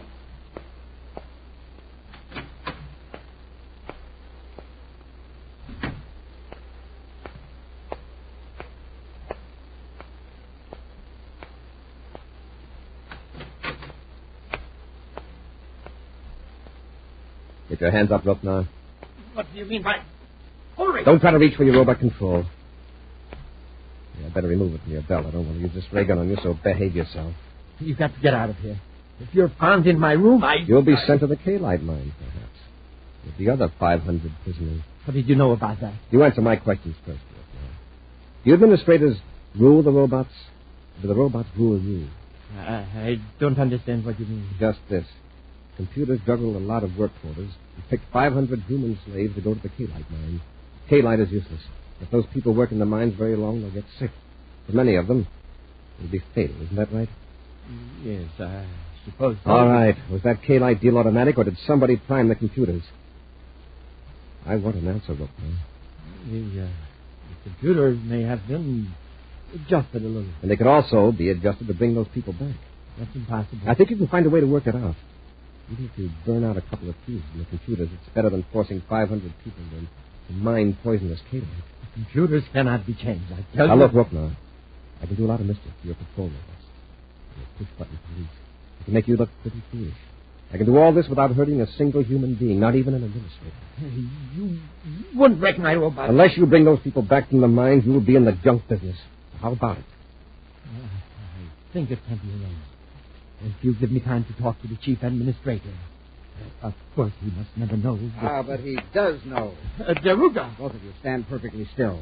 This weapon in my hand can destroy you both. A move from either of you, and I shall use it.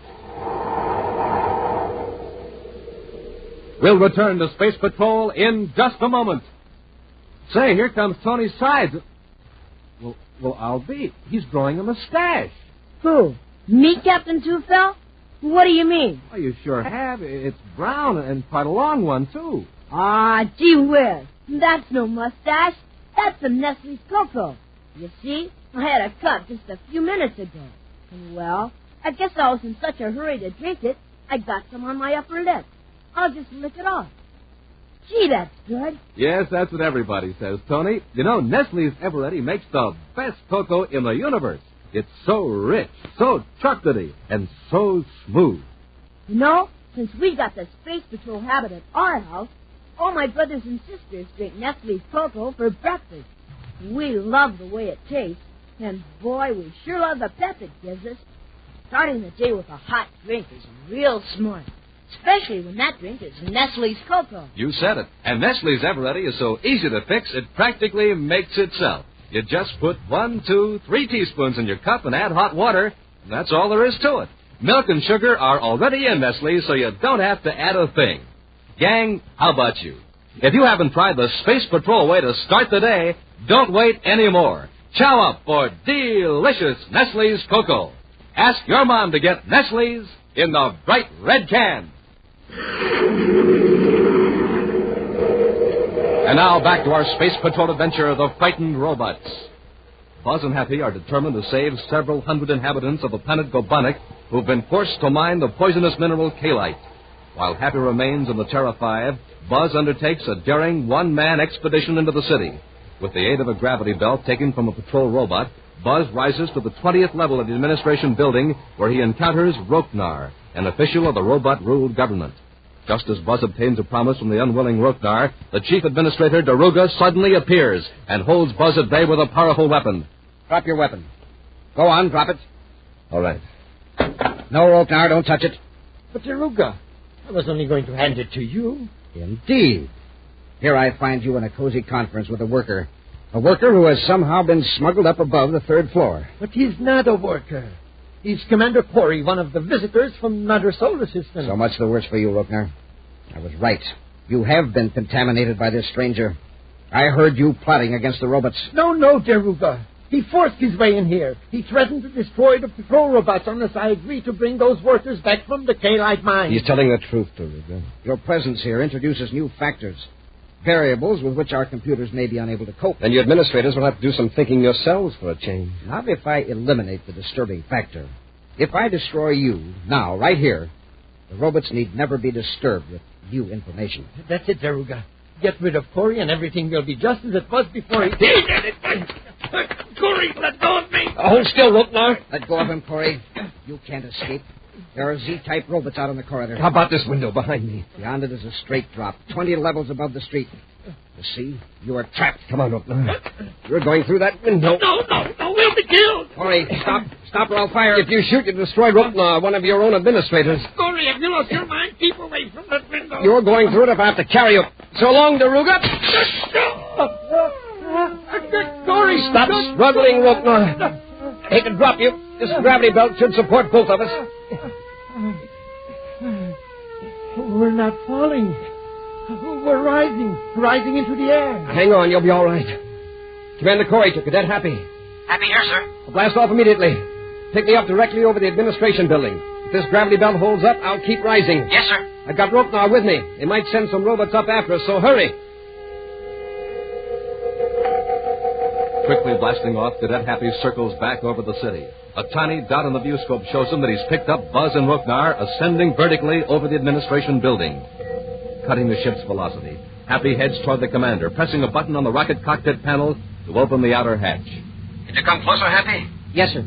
This gravity belt doesn't give any horizontal motion, Hap, just up and down. You'll have to maneuver the ship so I can reach the open hatch. Yes, sir. When I get close enough, I'll cut my forward speed with a blast from the nose rocket. Right, Hap. Got to make it on the first pass. Gopnor's boss, Daruga's sending up some robots with gravity belts. Okay, Commander. Get set. I'll get this one done.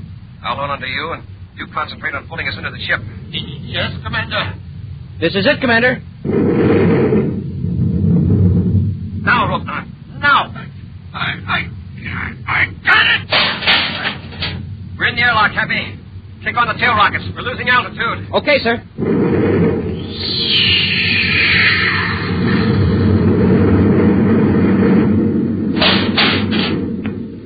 All right, Ropenar, move up forward. Yes, Commander. Nice bit of maneuvering, Happy. Thank you, sir. I got to sit down. All right, Ropenar. Watch him, Hap. I'll take over the controls. Hovering in the air over the city. We might have been killed. Yeah? At least it would have been quick. Not like working in the K-Light mines. Well, that reminds me, Happy. I've got to contact Mono. Commander Corey aboard Terra 5 calling ARL Camp number 21. Corey to ARL Camp 21. ARL Camp 21. Mono here. Go ahead, Commander. Mono, this is about those men that were sent to the K-Light mines. If they escaped, if they survived, could your camp take care of all 500? For a time, till we could distribute them around to the other camps. At least they'd be no worse off at the mines. And spread the word around. You're going to have company. But, Commander, mines are guarded by robots. I've got 2 robot control units now, plus a technical advisor, Ropenar. You've captured Ropenar again? Yes, he's here in the ship. If Happy and I deactivate those robot guards, can you lead those 500 men to safety? If you can hold the robots off until the men reach the forest north of the mines, we'd have a chance. Good. I'll pick you up at the camp, and then we'll head for the K-Light mines. Corey out. An hour later, Buzz and Happy have picked up Mono, and now, with the anti-robot leader pointing the way, Buzz heads the Terra 5 toward the K-Light mines. Mines are in that range of mountains just ahead, Commander. We'll set the ship down far enough away to avoid alerting the robots. And you and I'll approach the mines on foot. Can I go with you, Commander? You better stay with the ship, Happy. Keep Ropenar locked up back aft. If Mono and I run into any problems, we'll contact you by miniature spacephone. Yes, sir. Happy, get Mono a blaster while I set the ship down. Yes, sir.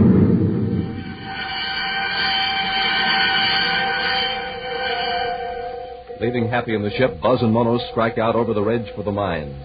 As Buzz and Mono descend the slope, a breeze charged with an acrid dust blows toward them from the mines. There's one of the outer guard, Commander. A robot. It sees us. Just keep walking toward it, till we're in range to work the control unit. Got to deactivate the robot before it deactivates us. But how many robots are here at the mine? I think about 25. At least half of them are down in the shaft with the miners. The robot's suspicious. It's coming toward us. I think we're in range now. Okay, stop. I'll use the control unit. It's still coming. I'll give it another charge. My control unit isn't working. Use yours. Yes, Commander. Mine doesn't work either. Commander, the robot's reaching for his immobilizer ray. This blaster's likely to arouse the whole camp, but I've got to use it. You got it. Back up the hill quick, before the other robots come to investigate. It's up behind the stick at Mono. Let's see if we're being followed. There are 2 robots heading this way. Yes, but not moving very fast. It's curious, I guess. I wonder why our control units didn't work. I've got an idea about that. I'll contact Happy. Commander Corey to Cadet Happy. Happy here, sir. We had to use a blaster on the robot guard hat. The Ruger must have changed the response frequencies on the robots. Our control units don't work. What are we going to do? Pick off the robots one by one with blasters? Well, we can't risk it. The robots might turn on the workers. Now, listen. Get Ropenar and bring him here. Maybe he can give these robots direct orders. Can we trust him? You'll have to. Mono and I'll be waiting just over the top of the ridge.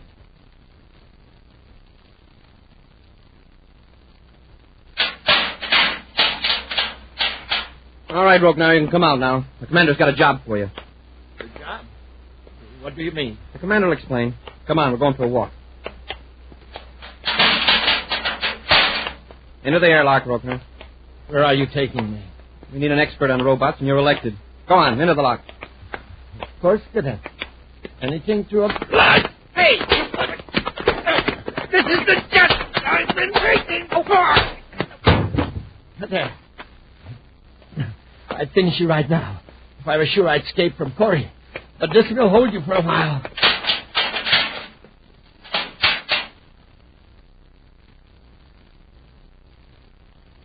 What's taking Happy so long? I'll contact him again. Commander Corey to Cadet Happy. Happy, can you read me? Happy here, sir. Hap, where are you? In the ship. Commander, I pulled a boner. Rognar got away. He pulled a sneak punch and knocked me cold. I just came to. I'm awfully sorry, sir. Hap, listen. Stay on guard in the ship. Moto and I are going to try to get into the mines and lead the workers out. For some reason, most of the robots are leaving the area. Maybe Rognar got a warning through. No, he hasn't had time to get there. And he doesn't have a control unit. Uh-oh. What's the matter? I just picked up something in the viewscope screen.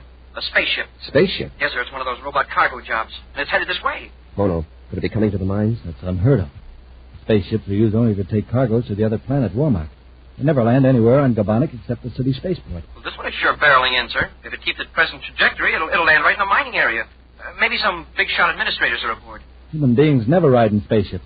Not here on Gabanik, I mean. Robots are leaving just as that ship is coming in. Hap, how far away is that ship? Oh, at its present velocity, it should land in about 5 minutes. Well, looks like it's set to crash. It'll probably explode and destroy every living person in this area. Smoking rockets. Stand by to blast off, Hap. Moto and I are returning to the ship. Racing over the rough ground, Buzz and Mono reach the Terra 5. The incoming robot ship is now plainly visible to the naked eye as the commander rushes to the controls. Stand by for blast off. Close ports. Fire jets. Fire jets. Up ship and away.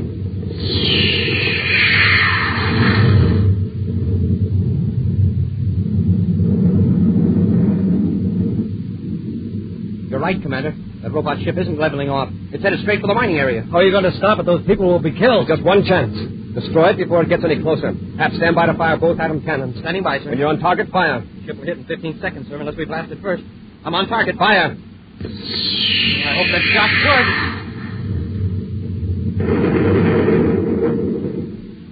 You've got it. Robot ship's gone. No doubt. The concussion must have been terrific back in the mine. Let's hope it didn't do any damage. We'll circle back and inspect. Frightening thing. That ship had struck the ground. All those people. Then Deruga or some other top administrator must have given the robots a signal to leave the mines. He wanted his valuable robots out of danger.